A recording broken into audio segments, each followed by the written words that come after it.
তো হে ভিউয়ার্স, কেমন আছেন সবাই? আশা করব সবাই ভালো আছেন। তো আজকে আমরা এক্সপ্লেন করছি অ্যালিস ইন বর্ডারল্যান্ড মুভিটা। অ্যান্ড বিলিভ মি, যদি স্কুইড গেম দেখে সেটা আপনার ভালো লেগে থাকে তাহলে আমি কথা দিতে পারি এইটা দেখার পরে আপনি এটার ফ্যান হয়ে যাবেন।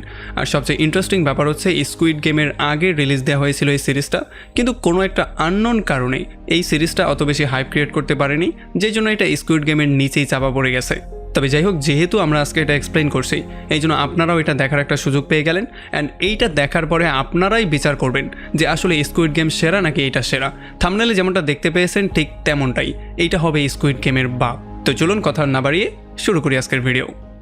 তো এই গল্পের শুরুতে আমরা দেখতে পারি আরিসু নামের একটা ছেলেকে, যে কিনা খুবই ভালো একজন প্রো লেভেলের গেমার ছিল। আসলে সে এত ভালো গেমার ছিল যে আজ পর্যন্ত কেউ তাকে কোনো গেমে হারাতেই পারেনি। আর তাছাড়া আমরা জানতে পারি এগুলোর পাশাপাশি সে ম্যাথ এবং গাড়ির ব্যাপারেও অনেক বেশি ধারণা রাখে। আর এখানে সে তার বাবা এবং বড় ভাইয়ের সাথে একই বাসায় থাকতো। তবে এত কিছু নলেজ থাকা সত্ত্বেও আরিসু কোনো রকমে কোনো চাকরি করতো না, মানে সে শুধু শুধু ঘরে বসে বসে গেমই খেলতো। এটা থেকে তার কোনো ইনকামও হতো না। এই জন্য তার বাবা সবসময় তাকে বেকুব মনে করতো আর তার অযোগ্য সন্তান বলে মনে করতো। আর এই সমস্ত ব্যাপারগুলোর জন্যই আরিসু কোনোভাবেই তার ঘরটাকে পছন্দ করতো না। এই জন্য সে বাইরে চলে আসে তার ফ্রেন্ডদের সঙ্গে মিট করার জন্য।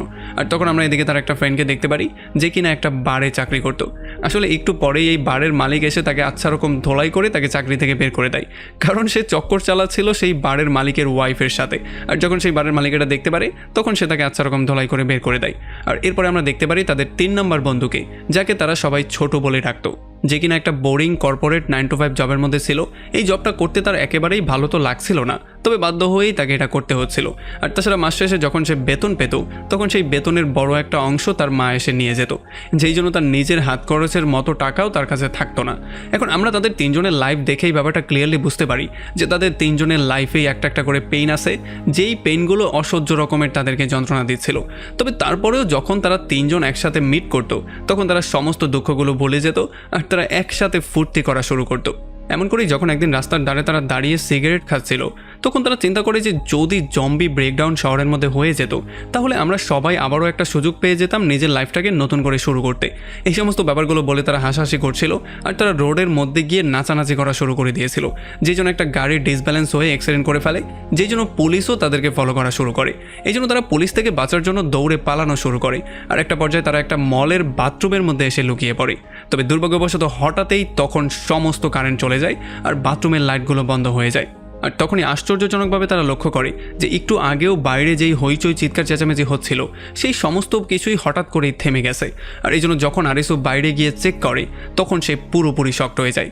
সে দেখতে পারে যে এখানে কোনো মানুষজন তো নেই, বরং তারা যখন বাইরে গিয়ে চেক করে তখন তারা দেখতে পারে রাস্তাঘাটে কোনো জায়গায় কোনো মানুষজন নেই, শহরটা একেবারে নিরিবিরি খালি পড়ে আছে।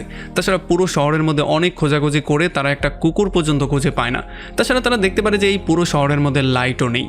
তবে অনেকক্ষণ খোঁজাখুঁজি করার পরে ফাইনালি তারা এমন একটা বিল্ডিং পেয়ে যায় যেই বিল্ডিংয়ের মধ্যে বাতি জ্বলছিল। এই জন্য তারা সবাই চেক করতে সেই বিল্ডিংয়ের মধ্যে চলে আসে।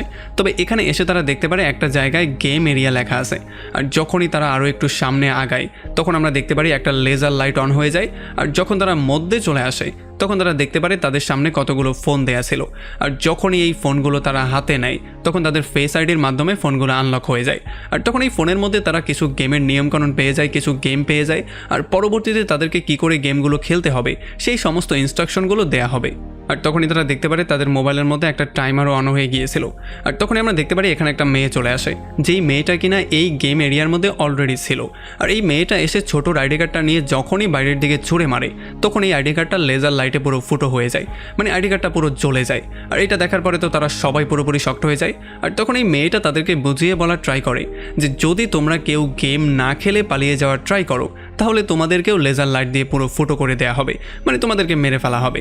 আর তখনই আমরা দেখতে পারি তাদের সামনে একটা কলেজ স্টুডেন্ট মেয়ে চলে আসে। আর যখনই সে তাদের সঙ্গে জয়েন করে তখনই তাদের গেমটা শুরু হয়ে যায়। আসলে তাদের প্রথম গেমের নাম ছিল ডাই অর অ্যালাইভ, মানে মরে যাও নয়তোবা জীবিত থাকো। আর তাছাড়া আমরা দেখতে পারি তাদের গেমের সিম্বল ছিল 3 হোপ, মানে এই কার্ডের নামটা। তো এরপরে তারা সবাই একটা রুমের মধ্যে চলে আসে। আর এখানে তারা দেখতে পারে দুই পাশে 2টা দরজা দেয়া আছে, একটার উপরে লেখা আছে ডেড আর একটার উপরে লেখা আছে অ্যালাইভ। এখানে তাদেরকে বলা হয় যে যদি তারা সঠিক দরজাটা সঠিক সময়ের মধ্যে খুলতে না পারে তাহলে তাদের সবাইকে মেরে ফেলা হবে। আর তখন আমরা দেখতে পারি আরিসুর বন্ধু ছোটু এই সমস্ত ব্যাপারগুলো তার মোবাইলের মধ্যে রেকর্ড করছিল। আসলে তার কাছে এখন পর্যন্ত এই সমস্ত ব্যাপারগুলো মজাই মনে হচ্ছিল, তার মনে হচ্ছিল কেউ একজন ফান করছে। তবে তখনই তারা দেখতে পারে কোথা থেকে যেন তাদের রুমের মধ্যে গ্যাস এসে ভরে যাচ্ছে। আসলে তাদের এখানে এত বেশি গ্যাস চলে এসেছিল যে যদি তারা দ্রুত কোনো দরজা খুলে বেরিয়ে যেতে না পারে তাহলে এখানে আগুন জ্বলে তারা সবাই পুড়ে মারা যাবে। আর তখন আমরা দেখতে পারি সেই কলেজ স্টুডেন্ট মেয়েটা ভয় পেয়ে বলে যে এখানে যেই অ্যালাই বলা দরজাটা আছে আমাদের সেই দরজাটাই খোলা উচিত, কারণ সেই দরজা দিয়ে গেলেই আমরা বাঁচতে পারি। আর এইটা বলেই কোনো কিছু চিন্তা না করে সে দৌড়ে গিয়ে অ্যালাইভের দরজাটা খুলে ফেলে, যেই জন্য একটা লেজার এসে তাকে সেখানেই মেরে ফেলে। আর এইটা দেখার পরে তো তারা সবাই পুরোপুরি শক্ট হয়ে যায়। তবে তখন দ্বিতীয় যেই মেয়েটা ছিল সে দ্রুত গিয়ে ডেডওয়ালার দরজাটা খোলে, আর এই জন্য তারা কোনো রকমে একেবারে শেষ মুহূর্তে আগুন লাগার ঠিক আগ মুহূর্তে এই রুমের মধ্যে চলে আসে। তো এখন কোনো রকমে তারা জীবিত এই রুমের মধ্যে চলে তো এসেছে, তবে এখানে আসার পরেও তারা পুরোপুরি শক্ট হয়ে যায়, কারণ তারা দেখতে পারে এই রুমের মধ্যেও দুইটা দরজা আছে, আর সিমিলারভাবে দুইটার মধ্যেই একটার মধ্যে ডেট আর একটার মধ্যে অ্যালাইভ লেখা আছে। আর এখন তারা এই গেমটাকে পুরো সিরিয়াসলি নেওয়া শুরু করেছে, কারণ তারা এটা ভালো করে বুঝে গিয়েছে যে যদি তারা 19 থেকে 20 করে তাহলে এই গেমের মধ্যে তাদের মৃত্যুও হতে পারে, কারণ সেই মেয়েটা তাদের চোখের সামনেই মারা গিয়েছিল। আর তখন সেই মেয়েটা যেই মেয়েটা দরজাটা খুলে এখানে চলে এসেছে সেই মেয়েটা আরিসুকে বলে যে এইবার দরজা খোলার পালা হচ্ছে তোমার, তুমি গিয়ে দ্রুত একটা দরজা চুজ করো। তবে আসলে আরিসুর মধ্যে এতটাও সাহস ছিল না যে সে সাহস করে গিয়ে দরজাটাকে খুলবে। এই জন্য আরিসুর সেই ফ্রেন্ড যে কিনা একটু আগে বারে জব করছিল সেই ফ্রেন্ড সাহস করে একটা দরজা খুলে ফেলে, যদিও আরিসু বারবার করে তাকে আটকানোর ট্রাই করছিল কারণ এতেও তার মৃত্যু হতে পারত, কিন্তু সেই ফ্রেন্ডের ভাগ্য এতটাই ভালো ছিল যে সে যেই দরজাটা খুলে সেটা সঠিক হয়ে যায়, এই জন্য তারা সবাই জীবিত রয়ে যায়। তো এখন কোনো রকমে তারা জীবন বাঁচিয়ে এই রুমের মধ্যে চলে তো এসেছে, তবে তারা এখানে এসেও দেখতে পারে এখানে অলরেডি আরও দুইটা দরজা ছিল। এই জন্য তারা সবাই প্রচণ্ড কনফিউজ হয়ে যায়, তারা বুঝতেই পারছিল না এখন কোন দরজাটা তারা ওপেন করবে। এই জন্য আরিসুর ফ্রেন্ড তাকে বলে যে তোমার ব্রেইনের ইউজ করা উচিত, কারণ তুমি যেহেতু ভালো একজন গেমার এই জন্য তোমার ব্রেইনও অনেক শার্প, সো তুমি চাইলে তোমার ব্রেইন ইউজ করে একটা ক্যালকুলেশন করতেই পারবে। আর তখন আমরা দেখতে পারি আরিসুর মনে পড়ে যায় যখন সে বিল্ডিংয়ের মধ্যে ঢুকেছিল তখন সে লিফটের কাছে একটা ম্যাপ দেখতে পেয়েছিল। আসলে সেই ম্যাপের মধ্যে লক্ষ্য করে সে দেখতে পেয়েছিল এখানে 7টা রুম ছিল, আর যদি এখন তারা এই গেম থেকে বাঁচতে চায় তাহলে তাদেরকে সেই দরজাটাই খুলতে হবে যেই দরজাটা রুমের ভেতর দিকের দরজা। তো এই জন্য তারা তাড়াহুড়ো করে সেই দরজাটা খুলে ফেলে আর কোনো রকমে তারা এই রুমের মধ্যে চলে আসে। তবে এখানে এসে তারা আবারও দুটা দরজা পেয়ে যায়, তবে তারা দেখতে পারে তারা সেই রুমের মধ্যে চলে এসেছে যেই রুমের মধ্যে প্রথমবার তারা এসেছিল, মানে প্রথম যেই মেয়েটা দরজা খুলে মারা গিয়েছিল। এরপর তার বন্ধু যেই ভিডিওগুলো করেছিল, মানে ছোট মোবাইলে যেই ভিডিওগুলো করেছিল সেই ভিডিওগুলো আরিসু দেখা শুরু করে। আর এই ভিডিওর মধ্যে তারা দেখতে পারে যে যখন সেই মেয়েটা দরজা খুলে বাইরে গিয়েছিল তখন ওই পাশে আর কোনো দরজাই ছিল না, যার মানে এইটাই ছিল শেষ পয়েন্ট। এই জন্য তারা বুঝতেই পারছিল না যে এখন তারা ওই দরজাটা খুলবে নাকি এই দরজাটা খুলবে, কারণ এই দরজাটা খুলে তো সেই মেয়েটা আগে মারা গিয়েছিল। তবে যেহেতু তাদের হাতে সময়ও অনেক কম ছিল এই জন্য তাদেরকে বাধ্য হয়ে রিস্ক নিতে হয়। আর যখন তারা অ্যালাই বলা দরজাটাকে এবার খুলে ফেলে তখন আর তাদের কোনো ক্ষতি হয় না, তারা এই পারে চলে আসে। আর এমন করে আমরা দেখতে পারি যখন তারা বাইরে চলে আসে তখন এই তাড়াহুড়ার মধ্যে তার বন্ধু ছোটুর পায়ে একটু আহত হয়ে যায়, কারণ তার পায়ে আগুন লেগে যায়। তবে কোনো রকমে তারা যেহেতু গেম থেকে বাইরে চলে এসেছে তার মানে প্রথম রাউন্ডটা তারা কমপ্লিট করে ফেলেছে। এরপরে যখন তারা ফাইনালি আরও একটু সামনে আসে তখন তারা 3 অপসের একটা কার্ড পেয়ে যায়, মানে যেই কার্ড অনুসারে এই গেমটাকে ডিজাইন করা হয়েছিল। আর তখনই তাদের সবার ফোনে একটা মেসেজ চলে আসে যেখানে বলা হয় এই গেমটা কমপ্লিট করার জন্য তাদের সবাইকে 3 দিনের ভিসা দেওয়া হয়েছে। আর এই 3 দিনের ভিসা মানে তারা 3 দিন গেম না খেলেও জীবিত থাকতে পারবে। আর যেহেতু এই কার্ডের নাম্বারই ছিল 3 এই জন্য তাদেরকে 3 দিনের ভিসা দেওয়া হয়েছে। তো এখান থেকে গল্পটা সামনের দিকে কন্টিনিউ করার আগে আমি তাদের গেম সম্পর্কে আপনাদেরকে আরও একটু ডিটেইলি বলে দেই, মানে তাদের গেমের কিছু নিয়মকানুন সম্পর্কে বলে দেই। আসলে এই কার্ডগুলো তাদের গেমের সাথে প্রত্যক্ষভাবে জড়িত, মানে যদি তাদেরকে স্পেডের কার্ড দেওয়া হয় তার মানে তাদেরকে ফিজিক্যাল কোনো গেম খেলতে হবে, মানে সেই গেমের মধ্যে তাদের নিজেদের শরীরকে ইউজ করতে হবে। আর যদি কার্ড ক্লাবের হয়, মানে এই পাতার মতো জিনিসটার, তাহলে তারা একটা টিম হয়ে সেই গেমটাকে খেলবে। তবে যদি কার্ড ডায়মন্ডের হয়, মানে এই 4 কোণার সিম্বলের হয়, তাহলে তাদেরকে মাইন্ড গেম খেলতে হবে, মানে সেই গেমটাকে শেষ করতে হবে ব্রেইনের ইউজ করে। আর সবচেয়ে ভয়ঙ্কর হচ্ছে যদি গেমটা হার্ডের হয়, মানে এই লাভ শেপের কার্ডের হয়, তাহলে সেটা হবে সবচেয়ে ভয়ঙ্কর, কারণ সেখানে তাদের একে অন্যকে ধোঁকা দিতে হবে, সেখানে খেলতে হবে তাদের ইমোশনের সাথে। তো এখন গল্পে আমরা দেখতে পারি তারা সবাই 3 দিনের ভিসা তো পেয়ে গিয়েছিল, তবে এই ভিসা কি, এটার কাজ কি, এই ব্যাপারগুলো তারা এখন পর্যন্ত কিছু বুঝে উঠতে পারছিল না। তবে তারা এই ব্যাপারগুলো খুব শীঘ্রই বুঝে যায় যখন তাদের সামনেই একটা বৃদ্ধ লোকের মৃত্যু হয়ে যায়, কারণ সেই বৃদ্ধ লোকের ভিসা এক্সপায়ার হয়ে গিয়েছিল। আর এটা দেখার পরে তারা এটা ক্লিয়ারলি বুঝতে পারে যে যদি তাদের ভিসাও এক্সপায়ার হয়ে যায়, মানে তাদের ভিসার ডেট শেষ হয়ে যায়, তাহলে একটা সময় তাদেরকেও মেরে ফেলা হবে, যেমন সেই বৃদ্ধকে লেজার লাইট দিয়ে মেরে ফেলা হয়েছিল। মানে এই পৃথিবীর মধ্যে বাঁচতে হলে তাদেরকে এমন মৃত্যুর খেলা খেলতেই হবে, আর এই মৃত্যুর খেলাতে যদি তারা টিকতে পারে তাহলেই তারা পৃথিবীতে জীবিত থাকতে পারবে। আর যদি খেলার মধ্যে তারা মারা যায় তাহলে তো সেখানেই তাদের গল্প শেষ। তো এরপর আমরা দেখতে পারি তারা সবাই গিয়ে একটা বাসার মধ্যে রেস্ট করা শুরু করে, কারণ যেহেতু তাদের কাছে 3 দিনের ভিসা ছিল আর তাছাড়া তার বন্ধু ছোটও একটু আহত হয়ে গিয়েছিল, এই জন্য তার ব্যান্ডেজ ট্যান্ডেজ করে তারা রেস্ট করার সিদ্ধান্ত নেয়, কারণ 3 দিন তারা চাইলে রেস্ট করতেই পারবে। আর এখানে যখন তারা খাবার দাবার খেয়ে কথাবার্তা বলছিল তখন আমরা দেখতে পারি সেই মেয়েটা এসে তার গল্প বলা শুরু করে। সেই মেয়েটা বলে যে সে এখানে 3 দিন ধরে আটকা পড়ে আছে, তাছাড়া সে ইতিমধ্যে 2টা গেম কমপ্লিটও করেছে, মানে 2টা গেম সে অলরেডি খেলে ফেলেছে। আর এই সমস্ত কথাবার্তাগুলোর মধ্যেই আরসু তাদের সবাইকে বলে যে আজকে রাতের বেলায়ও সে তার বন্ধুকে নিয়ে একটা গেম খেলতে যাবে এবং সে সেখানে একটা ডাক্তারকে খুঁজে বের করার ট্রাই করবে। যদি সেই গেমের কোনো প্লেয়ার ডাক্তার থাকে তাহলে ছোটুর চিকিৎসা করানোর জন্য সে তাকে অবশ্যই এখানে নিয়ে আসবে, কারণ ছোটুর পায়ের অবস্থা অনেক খারাপ হয়ে গিয়েছিল। তবে যখন তারা বসে বসে কথাবার্তা বলছিল তখন তারা লক্ষ্য করে যে এখানে শুধুমাত্র রেডিওগুলোই কাজ করছিল, তাছাড়া বাকি অন্য যে ইলেকট্রনিক ডিভাইসগুলো ছিল সেগুলো এখানে কাজ করছিল না। আর এরপরে যখন রাত হয়ে যায় তখন ছোটুর সঙ্গে সেই মেয়েটাকে এখানে রেখে দিয়ে তারা 2 বন্ধু চলে আসে আবারও গেম খেলার জন্য তারা সেই গেমওয়ালা বিল্ডিংয়ের মধ্যে চলে আসে।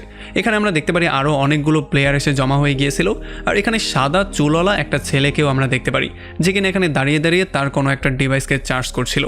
একটু পরে এখানে আমরা উসাগি নামের একটা মেয়েকেও দেখতে পারি যে কিনা খুবই ভালো একজন মাউন্টেন ক্লাইম্বার ছিল। আসলে পাহাড়ে চড়া তার স্বপ্ন ছিল এবং পাহাড়ে চড়তে সে পছন্দও করত। তবে আমরা এটাও জানতে পারি যে সে দল হয়ে কাজ করতে চায় না, তার একা একা কাজ করাটাই পছন্দ। এখানে এই গেমটার নাম দেওয়া হয় ট্যাগ, মানে তাদেরকে ট্যাগার থেকে বাঁচতে হবে যারা কিনা তাদেরকে নিশানা করে শ্যুট করবে।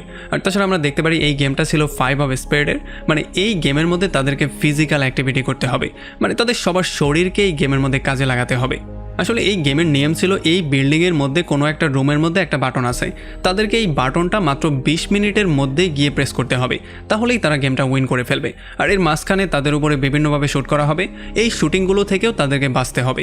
যদি তারা 20 মিনিটের মধ্যে এই বাটনে প্রেস করতে না পারে তাহলে এই পুরো বিল্ডিংটাকে একসাথে ব্লাস্ট করিয়ে দেওয়া হবে, যেই জন্য তাদের সবার মৃত্যু বিল্ডিংয়ের নিচে চাপা পড়েই হয়ে যাবে। আমরা দেখতে পারি সাদা চুলওয়ালা যেই ছেলেটা ছিল সে উপরের ফ্লোরে দাঁড়িয়ে দাঁড়িয়ে সমস্ত ব্যাপারগুলো দেখছিল আর সবাইকে হাই হ্যালো করছিল। আর তখনই আমরা দেখতে পারি ঘোড়ার মাস্ক পরে একটা লোক চলে আসে যে কিনা এসেই মৃত্যুর খেলা শুরু করে দেয়, যে বন্দুক নিয়ে এসেই সবাইকে শ্যুট করে মারা শুরু করে। আর এক এক করে যখন সবাইকে মরতে তারা দেখতে পাচ্ছিল তখন তারা সবাই এখানে প্রচণ্ড ভয় পেয়ে গিয়েছিল। তবে এই সমস্ত ব্যাপারগুলো দেখার পরে আরিসু এই ব্যাপারটা ক্লিয়ারলি বুঝতে পারে যে যেই লোকটা শ্যুট করে সবাইকে মারছে সে যেহেতু ঘোড়ার মাস্ক পরে আছে এই জন্য সে শুধুমাত্র সামনের দিকে দেখতে পারবে, সে ডানে বামে বা পেছনে তো ভুলেও দেখতে পারবে না। এই জন্য আরিসু সবাইকে চিৎকার করে করে এই ব্যাপারটা জানিয়ে দেয় যাতে করে সবাই নিজেদেরকে সেভ করে কোনো রকমে সেই দরজাটা খুঁজে বের করতে পারে আর ফাইনালি তারা নিজেদেরকে ফ্রি করতে পারে। আর এটা শোনার পরে ইউসাগি যাকে কিনা শ্যুট করে সেই লোকটা মেরেই ফেলতে যাচ্ছিল সে তার মাউন্টেন ক্লাইম্বিংয়ের সাহায্য নিয়ে একটা পাইপ বেয়ে বেয়ে উপরের ফ্লোরে চলে যায় আর সেখানে গিয়ে দরজাগুলোকে চেক করা শুরু করে। এখানে আরিসু আরও একটা প্লেয়ারকে দেখতে পারে যেই প্লেয়ারের নাম ছিল আগুনি। আসলে আগুনি ছিল একজন ট্রেন ফাইটার, এই জন্য আগুনি তার সহযোগী যেই লোকটা ছিল তাকে বলে যে যেই নিশানাবাজ আমাদেরকে শ্যুট করছে তাকে তুমি তোমার পেছনে লাগিয়ে নিচের ফ্লোরে নিয়ে আসবে আর তখনই আমি পেছন থেকে আক্রমণ করে তাকে সেখানে মেরে ফেলবো। আর এটা বলার পরে যখনই তার চার্লি সেই শ্যুটারের কাছে যায় আর শ্যুটার তাকে ফলো করতে করতে নিচে চলে আসে তখন আগুনি তাকে শ্যুট করে মারে না, বরং সে তার গুলিগুলো শেষ হওয়ার জন্য ওয়েট করা শুরু করে। আর এই সুযোগে সেই শ্যুটার তার চার্লিকেও শ্যুট করে মেরে ফেলে। মানে আমরা বুঝতে পারি আগুনি ইচ্ছা করে তার চার্লিকে মেরে দিয়েছে, মানে সে চাইলে বাঁচাতে পারতো কিন্তু সে বাঁচায়নি। মানে আমরা এতে করে বুঝতে পারি যে আগুনি হচ্ছে খুবই অদ্ভুত রকমের একটা ক্যারেক্টার। তবে এরপরেই আগুনি গিয়ে ফায়ার এক্সটিংগুইশার দিয়ে সেই লোকটার উপরে আক্রমণ করে আর তাকে মারার অনেক রকম করে ট্রাই করে। তবে কোনোভাবেই সে সেই লোকটার সাথে পেরে উঠছিল না, কারণ সেই লোকটাও ছিল ভয়ঙ্কর একজন ফাইটার। তবে তখনই আরিসু এদিকে একটা দরজা লক্ষ্য করে যেই দরজার চারপাশে অনেকগুলো বুলেট ছিল। আসলে সেইটা দেখার পরে এটা ক্লিয়ারলি বুঝতে পারে যে এই দরজার পেছনে তো অবশ্যই কিছু না কিছু আছে, কারণ যদি এই দরজার পেছনে কিছু নাই থাকতো তাহলে এই শ্যুটার এই দরজার কাছেই এতগুলো শ্যুট করতো না। আর তখন আমরা সাদা চুলওয়ালা সেই ছেলেটাকেও দেখতে পারি যে কিনা এই ব্যাপারটা অলরেডি অনুধাবন করে ফেলেছিল, এই জন্য সেও এই দরজার সামনে চলে আসে। আর এরপরে আরিসু আর সেই ছেলেটা যখন মধ্যে আসে তখন তারা এখানে কোনো বাটন তো পায় না, কিন্তু এখানে মাস্ক পরা আরও একটা লোক দাঁড়িয়েছিল যাকে কিনা তাদের দুজনকে ফেস করতে হয়। সে যখনই তাদেরকে শ্যুট করে মারতে যাচ্ছিল তখন আমরা দেখতে পারি সাদা চুলওয়ালা সেই ছেলেটা তার হাতের যে ডিভাইসটা ছিল সেটা দিয়ে একটা কারেন্টের শক তাকে দেয়, যেই জন্য সেই লোকটা সেখানে বেহুশ হয়ে পড়ে যায়। আসলে এটা ছিল সেই ডিভাইসটা যেটাকে শুরুতে আমরা চার্জ হতে দেখতে পেয়েছিলাম। তবে একটু পরে আমরা দেখতে পারি সেই মুখোশ পরা লোকটা আবারও হুশে চলে আসে আর সে তাদের দুজনকেই শ্যুট করে মেরে ফেলার ট্রাই করে। আরিসু কোনো রকমে নিজের জীবনটা বাঁচিয়ে অন্য একটা রুমের মধ্যে চলে যায়। আর যখনই সেই রুমের মধ্যে এসে দরজা লক করে দেয় তখন সে দেখতে পারে যে এই রুমের মধ্যে 2টা বাটন ছিল, দুই দিকে 2টা বাটন দেয়া ছিল আর এই 2টা বাটনকে একসাথেই প্রেস করতে হতো। তো এই জন্য আরিসু বাইরে গিয়ে চিৎকার করে তাদের সবাইকে ডাকা শুরু করে যাতে করে কেউ একজন তাকে সাহায্য করার জন্য আসে। আর তখনই আমরা দেখতে পারি এখানে উসাকি নামের সেই মেয়েটা কোনো রকমে ক্লাইম্বিং করে চলে আসে। তবে এখানে এসে সে দেখতে পারে যে ঘোড়ার মুখোশ পরা অন্য একটা লোক এসে তাদের উপরে শ্যুট করার ট্রাই করছে। আসলে এই লোকটা এসে আরিসুর সাথে ফাইট করছিল। আর এই সমস্ত ব্যাপারগুলো দেখার পরেই উসাকি তার বুদ্ধিমত্তার ইউজ করে সেই সাদা চুলওয়ালা ছেলেটার ডিভাইসটার মাধ্যমে এই মাস্ক পরা শুটারকে একটা শক দিয়ে দেয়, যেই জন্য এই মাস্ক পরা শুটার সেখানে আহত হয়ে যায়। আর এরপরে তারা দুজন কোনো রকমে একেবারে শেষ মুহূর্তে মানে মাত্র 1 সেকেন্ড আগে গিয়ে একসাথে বাটনটা প্রেস করে দেয়, যেই জন্য কোনো রকমে তাদের জীবনটা সেভ হয়ে যায়। মানে একেবারে শেষ মুহূর্তে তারা তো ভেবেছিল যে যেহেতু সময় শেষ হয়ে গেছে তারা মৃত্যুর দ্বার প্রান্তেই চলে এসেছে, যে কোনো সময় ব্লাস্ট করতেই পারে, কারণ 1 সেকেন্ডের ব্যবধানে আর কিছু নাও হতে পারে। কিন্তু আমরা দেখতে পারি যে আসলে 1 সেকেন্ডের ব্যবধানের জন্যই তারা কোনো রকমে সেভ হয়ে যায়। আর এরপরে যখনই সেই ঘোড়ার মাস্ক পরা লোকটা তার মুখোশটাকে খুলে তখন তারা দেখতে পারে এটা ছিল একটা মহিলা। আসলে এই মহিলাও একটা গেমের মধ্যে ছিল, তার টাস্ক ছিল তাদের সবাইকে শ্যুট করে মেরে ফেলা। তবে যেহেতু সে তাদের সবাইকে শ্যুট করতে মারতে পারেনি এই জন্য সে তার গেমটা হেরে গিয়েছে। আর তখন আরিসু দেখতে পারে এই মহিলার গলার মধ্যে একটা বেল্টের মতো জিনিসও লাগানো ছিল, যেটা কিনা একটু পরেই ভয়ঙ্কর একটা ব্লাস্ট হয়ে এই মহিলার সেখানেই মৃত্যু হয়ে যায়, কারণ যেহেতু সে গেমে হেরে গেছে। আর এরপরে আরিসু একটা ওয়াকি টকি নিয়ে তার বন্ধুর সাথে কথা বলার ট্রাই করে। আর তারা দুজন খুব সহজেই ওয়াকি টকিকে কানেক্ট করতে পারে। মানে তারা বুঝতে পারে যে এই দেশের মধ্যে ওয়াকি টকি কাজ করছে আর বাকি কিছুই কাজ করছে না, মানে শুধুমাত্র রেডিও ফ্রিকোয়েন্সিই কাজ করছে। আর তখন তারা দুজন এই ওয়াকি টকির মাধ্যমে এই জিনিসটাও বলে যে তাদের দুজনকে একটা বীজ খুঁজে বের করতে হবে, কারণ তারা জেনেছে সেই বীজের মধ্যে কিছু একটা আছে। আর এদিকে আমরা দেখতে পারি সাদা চুলওয়ালা সেই ছেলেটা যখন সেই মৃত মহিলাটার লাশের কাছে আসে তখন তার পকেটের মধ্যে সে একটা সাদা কাগজ পেয়ে যায়, যেই কাগজের মধ্যে এলোমেলো করে কিছু একটা আঁকা জোকা ছিল। এই জন্য সেই কাগজটা নিয়ে তার নিজের কাছে রেখে দেয়। এরপরে যখন তারা সবাই আবারও সেই বাসায় ব্যাক করে যেখানে তারা ছোট আর সেই মেয়েটাকে রেখে দিয়ে চলে গিয়েছিল, তখন তারা সবাই খুবই হ্যাপি ছিল। তবে এখানে বসে তাদের বারওয়ালা সেই বন্ধুটা ডিসকাশন করা শুরু করে সেই মেসেজটা সম্পর্কে, যেই মেসেজটা তারা ওয়াকি টকিতে পেয়েছিল। আসলে ওয়াকি টকিতে তাদেরকে বারবার একটা বিচে যাওয়ার জন্য বলছিল, যেই বিচের মধ্যে কিছু একটা আছে। তবে তখন আমরা জানতে পারি ছোট এবং সেই মেয়েটা মানে যারা এখানে রয়ে গিয়েছিল তাদের ভিসার মেয়াদও শেষ হয়ে যাচ্ছিল, এই জন্য তাদেরকে ভিসার মেয়াদ রেনিউ করানোর জন্য আবারও কোনো নতুন গেম খেলতে হবে। আর এটা অন্য কেউ তাদের হয়ে খেললে হবে না, ফিজিক্যালি তাদেরকেই এই গেমটা খেলতে হবে। এই জন্য ফাইনালি তারা একটা গেম খেলতে চলে আসে, যেই গেমের নাম হচ্ছে হাইড অ্যান্ড সিক। এখানে এই গেমটা খেলার জন্য তাদেরকে বেল্ট দেওয়া হয় আর একটা চশমা দেওয়া হয়। আর যখনই তারা চশমাটা চোখে লাগায় আর বেল্টটা গলায় লাগায় তখন এই বেল্টটা ঠিক সেই রকম করেই লক হয়ে যায় যেমন বেল্ট আরিসু দেখতে পেয়েছিল সেই মহিলার গলাতে। আর এখানে যখনই তারা চশমাটা চোখে দেয় তখন তারা দেখতে পারে যে এই চশমার মাধ্যমে তারা একে অন্যের ফেসকে স্ক্যান করতে পারছিল। আসলে এই গেমটা হচ্ছে গিয়ে আমাদের চোর পুলিশ গেমের মতো, মানে এখানে সবাই লুকাবে আর একজন বাকি থাকবে যে কিনা এক এক করে তাদের সবাইকে খুঁজে বের করবে। আর তাছাড়া তখন আমরা জানতে পারি এই গেমটা হচ্ছে 7 অফ হার্টের গেম, মানে কার্ড নম্বর 7 এর গেম, কিন্তু এই কার্ডটা হচ্ছে হার্টের কার্ড। তার মানে এটা আমরা ক্লিয়ারলি বুঝতে পারি যে আসলে এই গেমটা হবে ইমোশনাল একটা গেম। এই গেম তাদের ইমোশন নিয়ে খেলবে। আসলে এই গেমের মধ্যে একজনকে ওলফ হিসেবে সিলেক্ট করা হবে আর এই ওলফ কাজ করবে আমাদের পুলিশের মতো, আর বাকি সবাই ওলফের থেকে লুকিয়ে থাকার ট্রাই করবে। তবে ওলফ যাকে চিনে ফেলবে সে হয়ে যাবে পরবর্তী ওলফ আর বাকি সবাই তার থেকে পরবর্তীতে লুকিয়ে থাকবে। তবে গেমের 15 মিনিট শেষ হয়ে যাওয়ার পরে যে ওলফ হয়ে থাকবে শুধুমাত্র সেই জীবিত থাকবে আর বাকি সবাইকে মেরে ফেলা হবে। মানে আমরা এটা ক্লিয়ারলি বুঝতে পারি যে এই গেমটা খেলার পরে শুধুমাত্র এখান থেকে একজনই জীবিত বেরোতে পারবে আর বাকি সবাইকে মেরে ফেলা হবে। আর এই সমস্ত ব্যাপারগুলো যখন আরিসুর বন্ধু ছোট শুনতে পারে তখন সে পুরো পাগলের মতো হয়ে যায় আর সেই বেলগুলো খুলে ফেলার ট্রাই করে, তবে কোনোভাবেই সে এটা করতে পারছিল না। আর তখন আরিসু তাকে সাবধান করে দিয়ে বলে যে এমনটা করা একেবারেই ঠিক হবে না, কারণ এমনটা করলে এটা যেই কোনো সময় ব্লাস্ট করতে পারে। তবে তখনই আমরা দেখতে পারি তারা যখন একে অন্যের চোখের দিকে ভালো করে তাকায় তখনই আরিসু ওলফ হয়ে যায়। আসলে যেহেতু তাদের দুজনের মধ্যে খুবই সুন্দর একটা আই কন্টাক্ট হয়েছিল, মানে তারা একে অন্যের চোখের দিকে তাকিয়েছিল, এই জন্যই আরিসু ওলফে কনভার্ট হয়ে গিয়েছিল। আর এতে করে তারা সবাই ব্যাপারটা ক্লিয়ারলি বুঝতে পারে যে আসলে ওলফে কনভার্ট হওয়ার জন্য তাদেরকে কি করতে হবে। ওলফে কনভার্ট হওয়ার জন্য শুধুমাত্র যে ওলফ আছে তার দিকে নজর দিয়ে তাকিয়ে থাকতে হবে, মানে তার চোখে চোখে পড়তে হবে। তো এরপরে যখন সেই মেয়েটা ওলফ হয়ে যায় তখন সে দৌড়ে গিয়ে একটা গার্ডেনের মধ্যে লুকিয়ে পড়ে। আসলে সে চাইছিল যাতে করে তাকে কেউ খুঁজে বের করতে না পারে আর এই গেমের পুরো 15টা মিনিট সে এখানে লুকিয়ে থাকতে পারে, কারণ এমনটা করতে পারলে সে একাই জীবিত রয়ে যাবে আর বাকি 3 জনকে শ্যুট করে মেরে ফেলা হবে। তবে আমরা দেখতে পারি যে তাদের বন্ধু যে বারে কাজ করতো সে এসে কোনো রকমে সেই মেয়েটাকে খুঁজে বের করে ফেলে আর তাদের দুজনের মধ্যে মারামারি শুরু হয়ে যায়, কারণ আই কন্টাক্ট না হলে কোনোভাবেই সে ওলফে কনভার্ট হতে পারবে না। আর তখন এখানে দৌড়ে আরিসুও চলে আসে আর ভুল করে সেই মেয়েটার সঙ্গে আরিসুর আই কন্ট্যাক্ট হয়ে যায়, যেই জন্য আরিসু ওলফ হয়ে যায়। তবে তখন আমরা দেখতে পারি তারা দুজন আরিসুকে দুই পাশ থেকে ঘিরে ধরে আরিসুকে পিটিয়ে যেই কোনো ওয়েতে তারা ওলফ হতে চাইছিল। তবে তখনই আমরা দেখতে পারি এখানে ছোটু চলে আসে, যে কিনা এসে সেই মেয়েটার উপরে আক্রমণ করে দিয়ে আরিসুকে এখান থেকে পালিয়ে যাওয়ার জন্য বলে। আর যখন তারা এই সমস্ত কাজগুলো করছিল তখন আমরা দেখতে পারি তারা তিনজনই তাদের পুরনো স্মৃতিগুলোকে মনে করছিল। আসলে একটা সময় তারা তিনজনই সোনালি দিনগুলো পার করেছিল, তারা তিনজনই ছিল বেস্ট ফ্রেন্ড। এই জন্য কত সুন্দর সুন্দর মুহূর্তই না তারা পার করেছে, তারা একসাথেই সবসময় ছিল। কিন্তু আজকে এই গেমের জন্য তারা একে অন্যের শত্রু হয়ে গেছে, তারা একে অন্যকে যেই কোনো ওয়েতে মারতে চাইছে। এখন এই সমস্ত ব্যাপারগুলো মনে করে আরিসু পাগলের মতো কান্না করছিল, কারণ সেটা ক্লিয়ারলি বুঝে গিয়েছিল যে আসলে সে বেঁচে থেকেও মরার মতো থাকবে যদি তার বন্ধুরা তার থেকে চলে যায়।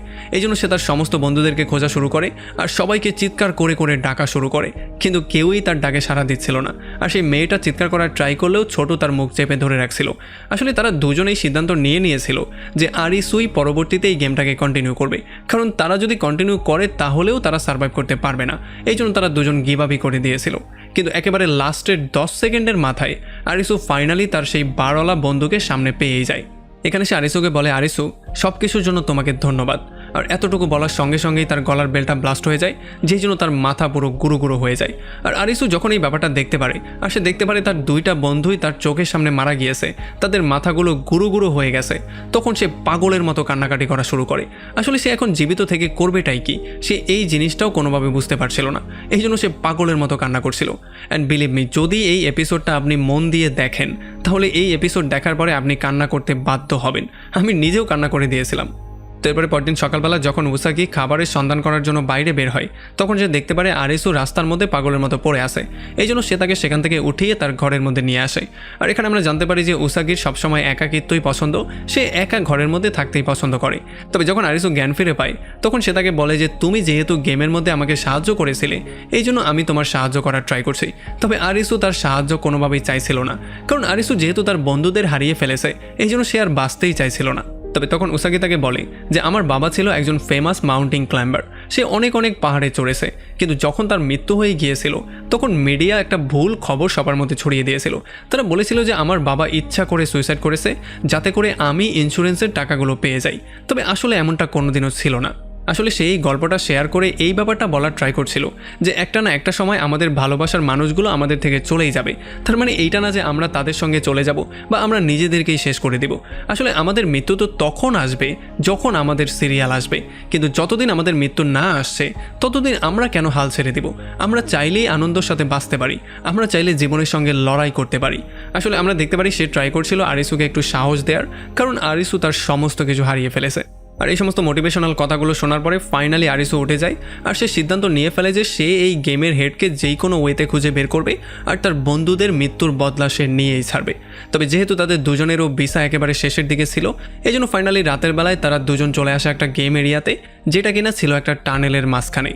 একটু মধ্যে যাওয়ার পরে ফাইনালি এখানে তারা একটা বাস পেয়ে যায়, যেই বাসের মধ্যে তারা অলরেডি 3টা প্লেয়ারকে পেয়ে যায় যারা কিনা অলরেডি 3টা গেম উইন করেছিল। আর তারা যেহেতু একসাথে 3টা গেম উইন করেছে এই জন্য তাদের মধ্যে একটা ভালো বন্ধুত্ব হয়ে গিয়েছিল। তাছাড়া এখানে আমরা একজনের পায়ে একটু আঘাতের চিহ্ন দেখতে পারি, যে কিনা ভালোভাবে হাঁটতেও পারছিল না। আসলে এই গেমটার নাম দেওয়া হয়েছিল ডিস্টেন্স, মানে দূরত্ব।